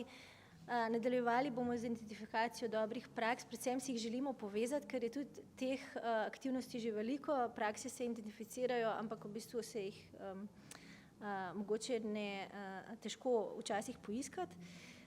In pa nadgradnjo akcijskih načrtov, ki se bo delala v prihodnje skupaj z deležniki, seveda na 2 leti, in ta naslednji, ki sem ga že omenila, ki se začenja oktobra, to je pa pač delo skupaj. Zato smo tudi ta okvirni program povzeli v eni malo krajši publikaciji, ki se imenuje Povezani za rast in ki želi pač to sporočilo dati naprej, da se teh stvari moramo lotiti skupaj, ker je to proces vseh ljudi, državljanov, politike in gospodarstva. Več si lahko pogledate na spletni strani Vlada zeleno si, kjer so v bistvu vse povezave tudi na dokumente in druge aktivnosti. Ta stran je še, bom rekla, je postavljena, ampak nekako še začenjamo z njo, tako da jo nameravamo tudi še nagrajevati in tudi zvečati njeno interaktivnost v prihodnje. Pa tudi, kot je, mogoče ste pozabili omeniti, gospod državni sekretar, gospod Slapnik, spodbudil, da se bomo tudi komunicirali preko drugih družbenih omrežij novih in na tak način izmenjevali informacije. Hvala lepa.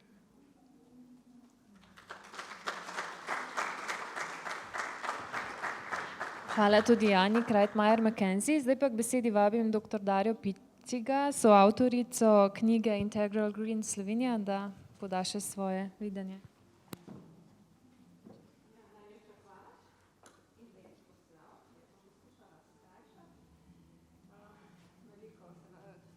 Seveda ne moram povedati o sami knjigi in je nujno, zdaj pa ni nekoga, ki bi tole znal. Ja.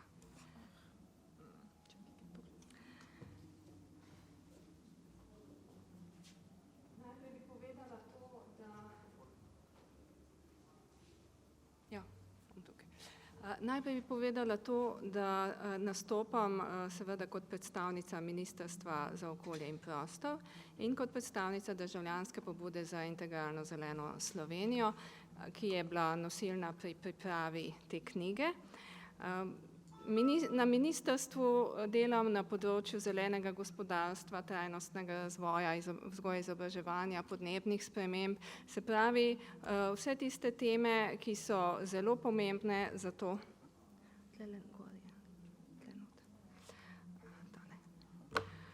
Vse tiste teme, o katerih se danes veliko govori in so izjemno veliko prispevale, da smo lahko pripravili to knjigo o integralni zeleni Sloveniji.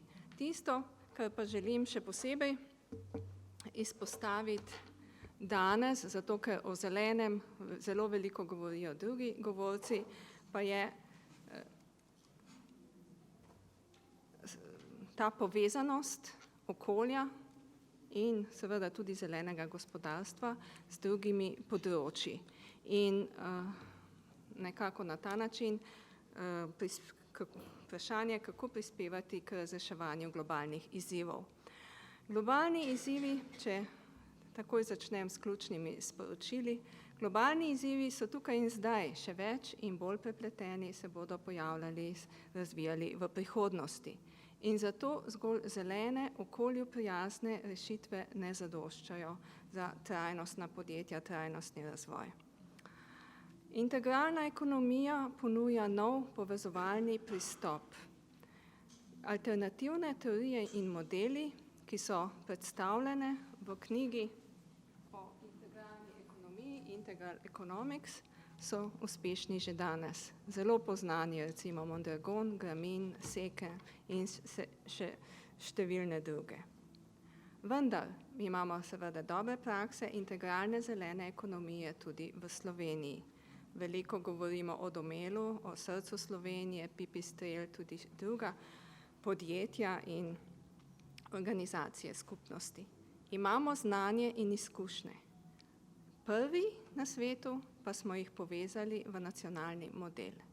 In to je model integralne zelene Slovenije, ki je socialna inovacija za trajnostni razvoj in ni več samo alternativa, ker smo s pametno integracijo trajnostnih politik EU pokazali oziroma razvili ta model in podobno kot se govori, da je Slovenija kot majhna država raznolika primerna za nekako pilotno deželo različnih tehnologij in pristopov, je seveda lahko tudi postane pilotna dežela za integralno zeleno ekonomijo.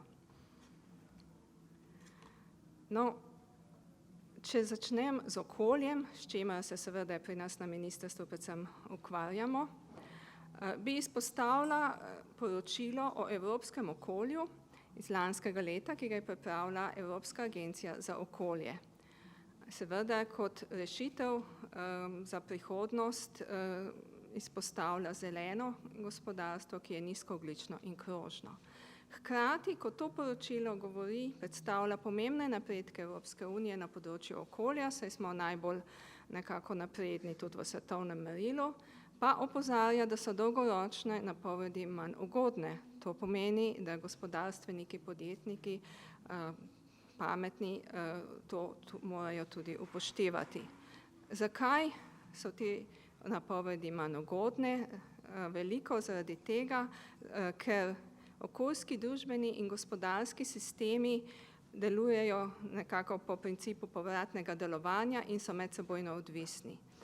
Vplivajo globalni megatrendi, ki so tukaj našteti, predstavljeni na desni strani in to vsi ti trendi opozarjajo oziroma vplivajo na naše okolje. Vendar ne moremo teh trendov predstaviti, razložiti samo z ravnimi puščicami. Dejansko obstajajo še drugi megatrendi in drugi izzivi, ki pa so medsebojno prepleteni in nas dejansko navdajajo za zmedo. Tukaj imamo tudi migracije, terorizem, vojne, finančne krize in tako naprej. Znanje, ki ga imamo za to na razpolago, je prepogosto razpršeno in tudi nezadostno in ta kognitivna shema ne deluje.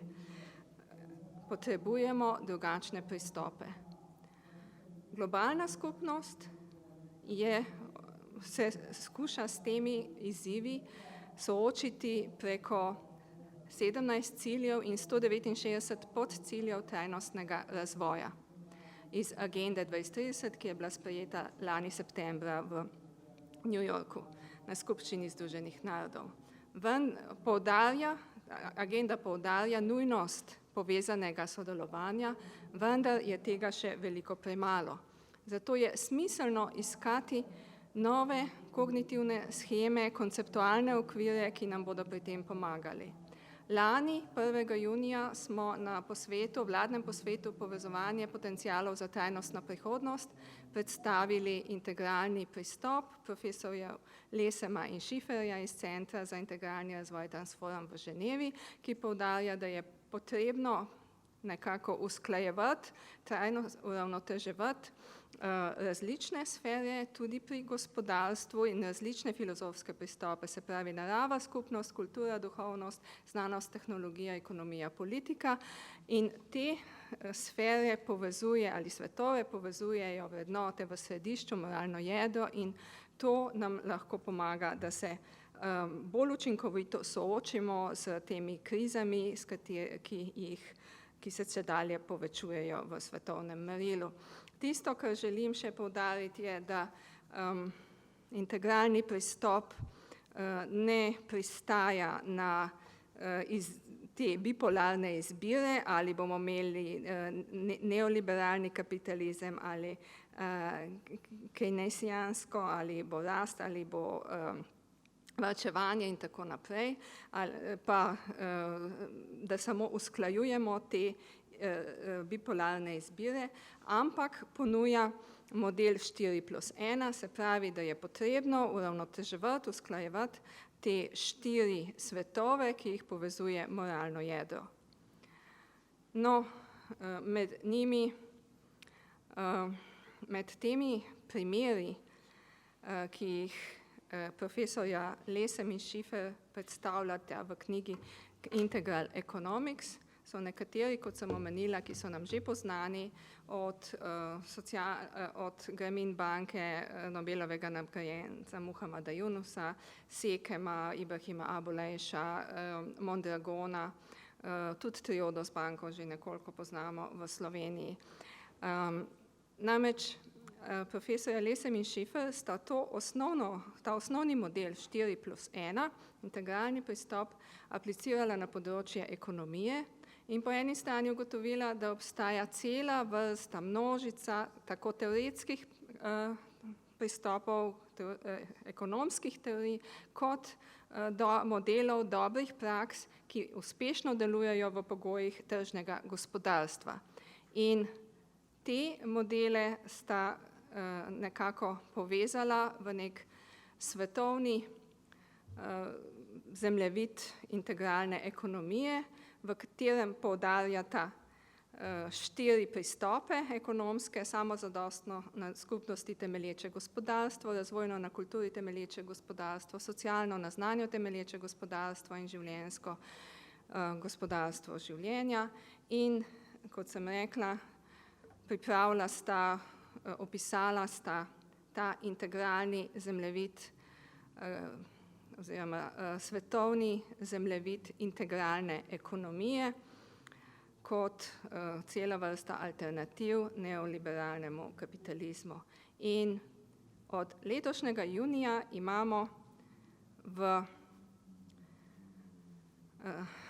na tem zemljevidu tudi Slovenijo s to knjigo Integralna zelena Slovenija. Model, ki smo ga predstavili, je nekako povzet na tej shemi, se pravi, da smo pokazali, kako imamo naše slovenske primere, ki jih je možno razvrstiti glede na prevladujoče usmeritve v te 4 ekonomske pristope. Delamo tudi na vrednotah v središču in sicer posebej izpostavljamo vrednote trajnostnega razvoja in družbeno odgovornost. Med primeri, ki so tukaj blizu, pa se tudi danes predstavljajo, naj omenim recimo Ekoci, Srce Slovenije, Solčavsko, danes se bo predstavil Domel, omenila sem že Pipistrel, imamo Andreja Pečjaka z inštitutom Metron in seveda še številne druge, ki jih bom na kratko pokazala na koncu. Tisto, kar je novost, kar smo Slovenci pridali k tem modelu integralne ekonomije, je koncept pametne integracije evropskih politik za trajnostni razvoj, o katerih nekaj slišite tudi danes, čeprav so bolj omejene na zeleno gospodarstvo. Kot vidimo na tej shemi, je zeleno gospodarstvo bolj osredotočeno na gospodarski in okoljski steber oziroma razsežnost trajnostnega razvoja. V integralni zeleni ekonomiji pa poudarjamo tudi kulturno dediščino, kot lahko nekako prepoznate, oziroma je tudi v knjigi podrobneje opisano pri posameznih primerih, in pa vrednote, omenila sem še družbeno odgovornost.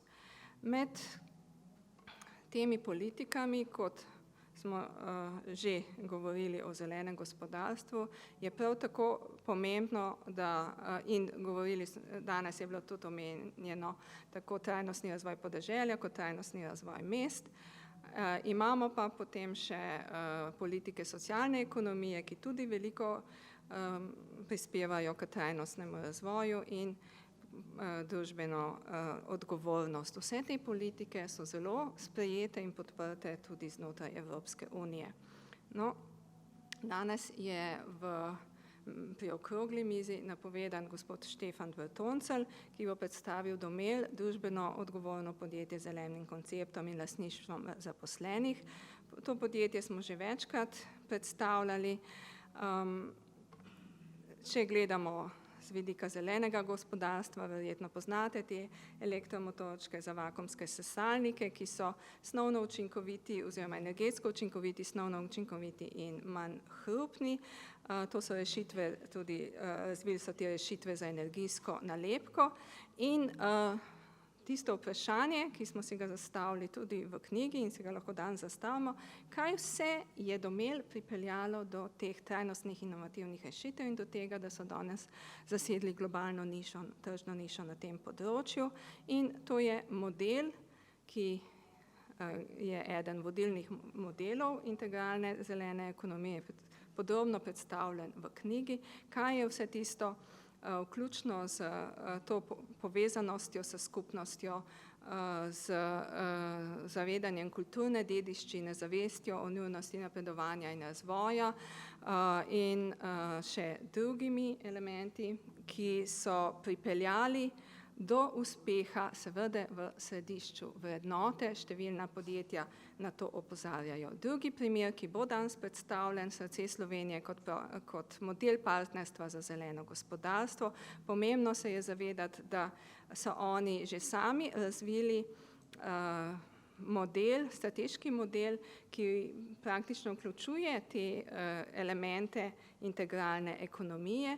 Tisto, kar je še posebej opisano v knjigi in kar je po naši oceni zelo relevantno za partnerstvo za zeleno gospodarstvo, so te ključni dejavniki uspeha integralne ekonomije, ki veljajo tako za svetovne primere kot za naša podjetja, za sam model Srca Slovenije in pa tudi za Slovenijo. No, med podjetji, katere je poudarek na inovativnosti in zelenih tehnologijah, bo predstavljena Plastika Skaze in tukaj želimo poudariti, da pri integralni zeleni ekonomiji se izpostavlja različne modele lastništva in upravljanja in še številne dobre prakse v Sloveniji. Nimamo časa, da bi si to podrobneje ogledali, je pa ta shema tudi predstavljena v knjigi. Za zaključek samo še to, da nas predstavim, uredniki, avtorji, se pravi poleg mene še profesor Šifer in Lesem, več kot 40 avtorjev iz Slovenije, od dr. Jožice Rejec do gospoda Tadeja Slapnika in priporočila so prispevali med drugimi tudi dr. Zoran Stančič, dr. Ibrahim Abolajš, Pedro Opeka in drugi. In če želite zvedeti kaj več o tej knjigi, najdete na spletni strani te svetovne znanstvene založbe Routledge in pa Centra za integralni razvoj Transforum, kjer delujeta Lesem in Šifer in smo tudi mi povezani v njuno mrežo. Najlepša hvala.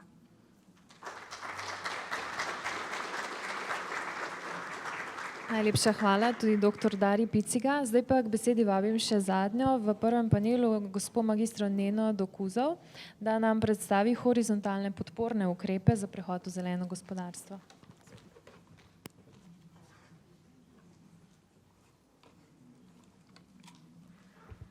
Lep pozdrav tudi v mojem imenu. Jaz bom v resnici poskušala biti najkrajša danes tukaj, čeprav mi včasih ne uspe.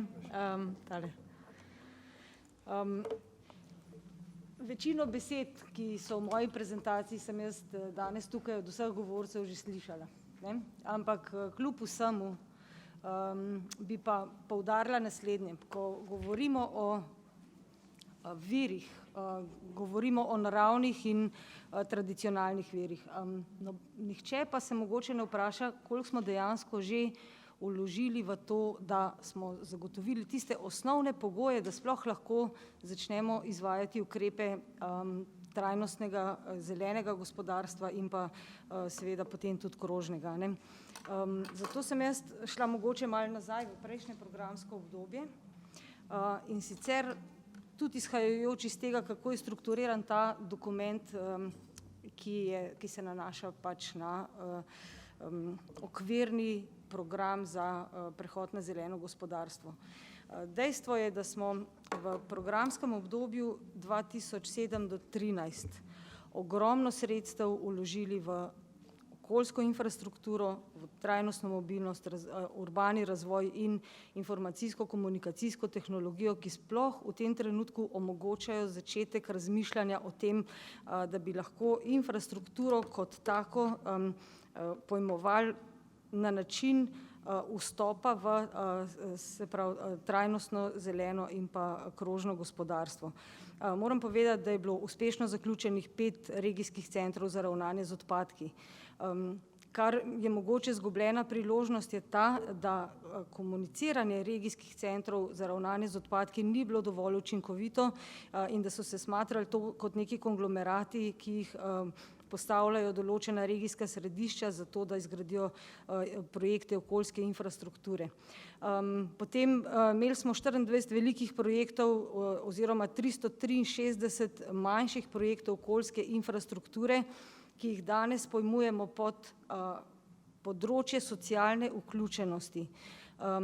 Ta infrastruktura nam bo danes zagotovila to, da oblikujemo tisti integriran pristop in take poslovne modele, ki nam bojo omogočili dejanski prehod potem v zeleno gospodarstvo. Infrastruktura za zagotavljanje energetske učinkovitosti. Tukaj vemo, da smo predvsem vlagali v podjetja, v pač daljinsko ogrevanje na lesno biomaso in da je mogoče tudi iz tega naslova oblikovati določene ustrezne ukrepe ob uporabi ustreznih poslovnih modelov za tako krožno kot zeleno gospodarstvo. Trajnostna mobilnost.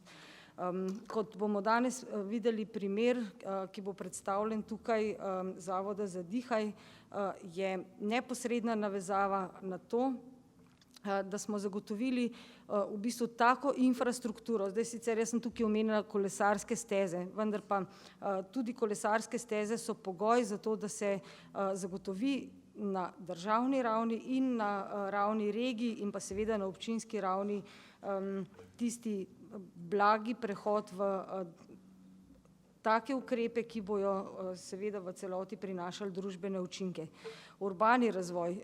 Nisem šla štet tistih projektov, ki jih imamo na področju urbanega razvoja, ki so bili predvsem usmerjeni v revitalizacijo mestnih središč, mestnih trgov. In tukaj na tem mestu je samo še en korak do pametnih mest, seveda spet z ustrezno uporabo poslovnih modelov in z ustreznim angažiranjem tako naravnih kot tudi teh tradicionalnih virov. Širokopasovne povezave, e-storitve smo ravno tako financirali in v bistvu omogočili, da tudi tista območja ali pa zelene lise, bele pasive lise, ki do zdaj, ki so nekomercialne narave področja, pridejo do kontakta s svetom in to spet na način zagotavljanja večje socialne vključenosti. Zdaj, ko sem pripravljala tole prezentacijo, sem v bistvu poskušala to, kar imamo, se pravi infrastrukturo, ki smo jo zgradili, potem projekte, ki smo jih razvijali v smeri raziskav, razvoja in inovacij v prejšnjem programskem obdobju. Usmeritve iz naslova pametne specializacije, se pravi naravni tradicionalni viri, notranje zunanje verige vrednosti in kot posledica družbeni učinki in kakovost življenja, nekako povezati s horizontalnimi ukrepi, ki se mi pa tukaj zdijo v bistvu največji izziv. Največji izziv pa zato, ker na eni strani v redu, imamo raziskave, razvoj in inovacije pri klasičnih podjetjih. Imamo v bistvu čisto usmerjenost v specialne oziroma v določene vsebinske cilje. Vendar pa kako te učinke prenesti navzven na širšo populacijo malih in srednjih podjetij, na skupnost ali pa na seveda celotno družbo, tukaj jaz vidim izziv ali so te obstoječi poslovni modeli sploh v bistvu dovolj učinkoviti za mobilizacijo celotnega razpoložljivega potencijala. Mi se tukaj srečujemo z dvema utežema. Ena je ekonomija 2.0, sodelovalna delitvena ekonomija skupnostne oblike poslovnih modelov, temu pripadajoča podporna okolja. Drugo je digitalizacija in pa cilji industrijske revolucije 4.0.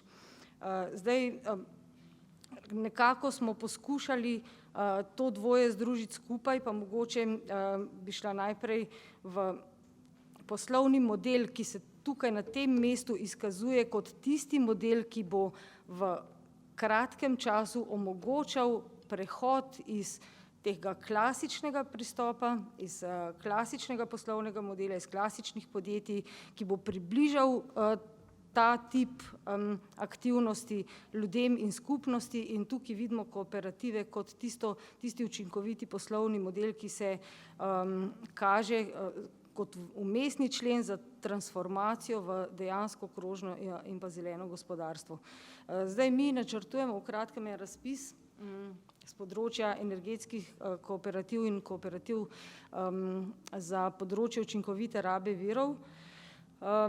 Prav zaradi tega, ker tukaj vidimo tisto priložnost, ki mogoče dejansko pomeni to transformacijo. Tukaj ciljamo predvsem na področje lokalne samooskrbe in turizem, se pravi optimizacija uporabe tradicionalnih virov, trajnostni turizem, kar je že prej Marija zelo dobro opisala v RRI projektih, za področje trajnostne mobilnosti in pa energetske učinkovitosti, se pravi nadaljnja krepitev zagona in rasti kooperativ na tem področju, ki v navezavi na digitalizacijo ponuja energetsko učinkovite rešitve zlasti v urbanih okoljih.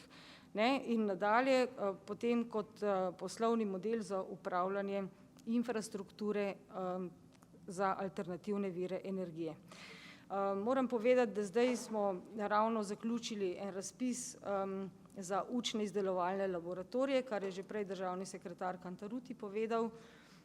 Tukaj smo zelo zadovoljni, da smo dobili take projekte, ki dejansko omogočajo digitalne in tehnične storitve, podporo digitalizaciji za ciljno populacijo mladih MSP-jev in pa skupnosti. Tukaj smo imeli upravičence šolske centre. Projekte pa smo namenili predvsem spodbujanju nastanka in vzpostavitve delovanja učnih izdelovalnih laboratorijev. Mogoče ste seznanjeni z gibanjem, ki je v svetu že zelo uveljavljeno in se imenuje izdelovalci. Ta razpis je v bistvu nek način premoščanje tistega gepa, tiste vrzeli v Sloveniji, ki je še nimamo na tem področju. Res smo šli na javne šolske centre, ampak v nadaljevanju bomo verjetno razpisali tudi za zasebne. Zdaj, namenjeni so pač pridobivanju znanja in veščin o tehnični in digitalni izdelavi izdelkov, potem uvedbi inovativnega pristopa pri povečanju kompetenc vseh tistih deležnikov v procesih usposabljanja za uporabo opreme, za tehnično in digitalno izdelavo izdelkov in pa seveda prenos znanja med podjetji in skupnostjo in na tak način vplivati na optimizacijo poslovnih procesov v podjetjih. Potem smo zahtevali to, da nam pokažejo, kako bodo krepili notranje in zunanje verige vrednosti in smo dobili res odlične rešitve, predvsem na tak način, da so šle v smeri oblikovanja platform, baze podatkov in znanja, ki pač omogočajo pretok informacij med organizacijami, predpostavljajo delovanje v projektnih timih. Tudi krepitev notranje verige vrednosti, ponavadi podjetja, razen tistih nišnih, ki jih je tudi Darja prej zelo fajn predstavila in so zelo zgodaj ugotovila, da morajo zmanjšati stroške na račun svoje kakovosti in konkurenčnosti. V bistvu zelo malo podjetij razmišlja o krepitvi notranje verige vrednosti. In tukaj so se pokazale tudi določene rešitve optimizacije stroškov tako na ravni kadrovanja kot na ravni sodelovalnega podjetništva znotraj podjetij, delitev opreme, recimo strojne, digitalne, za zmanjšanje stroškov razvoja in inovacij, ter izkoriščanje tiste baze znanja za implementacijo novih tržnih ekonomij, kot so crowdfunding, coworking pa co-living.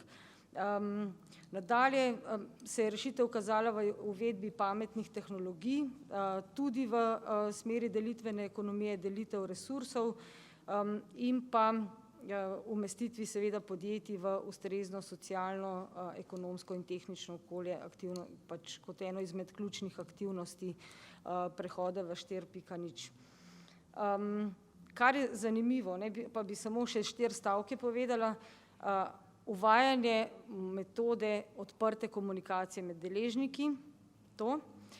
Potem dali smo osnovo za vključevanje v mednarodno globalno mrežo teh izdelovalnih laboratorijev. Kot 2 zanimivosti iz projektov pa recimo knjižnica materialov, ki recimo pomeni, da se vsak, ki je na novo vključeno malo in srednjo podjetje, zaveže, da se bo priključil v bazo znanja in v določenem časovnem okviru pač prispeval en kos nečesa v skupno knjižnico, ali material, ali izdelek, ali načrt, ali karkoli, in na tak način v bistvu oblikoval to skupno sodelovalno platformo, iz katere potem lahko dejansko realiziramo cilje delitvene ekonomije. Drugo, kar se pa mi zdi tudi zelo tako zanimivo, je pa cilji pač vzpostavitev mobilnih laboratorijev, to so neke vrste mobilnih delavnic za prototipiranje, na tak način zagotovimo in dostopnost do teh tehnologij in pa cilje trajnostne mobilnosti. Zdaj pričakovane učinke, mogoče modernizacija ali pa modifikacija obstoječega izobraževalnega sistema, hitrejši dostop do trga, povezovanje s skupnostmi, projektno delo in tako naprej. In tudi seveda povečevanje družbene odgovornosti v podjetjih. Zdaj mogoče samo še 2 informaciji. Predviden je javni razpis za izdelovalne laboratorije v podjetjih, se pravi zasebni neprofitni zavodi in pa podjetja, zato da bojo lahko na podlagi izsledkov iz teh demonstracijskih projektov videli, kaj se da uporabiti in potem na tak način tudi strukturirati izdelovalne laboratorije v svojih okoljih in pa seveda povratni viri financiranja na tem mestu za energetsko učinkovitost, učinkovito rabo virov in pa zagon in krepitev aktivnosti, kooperativ in drugih podjetij socialne ekonomije. Jaz bi se zahvalila na tem mestu. Hvala in tako.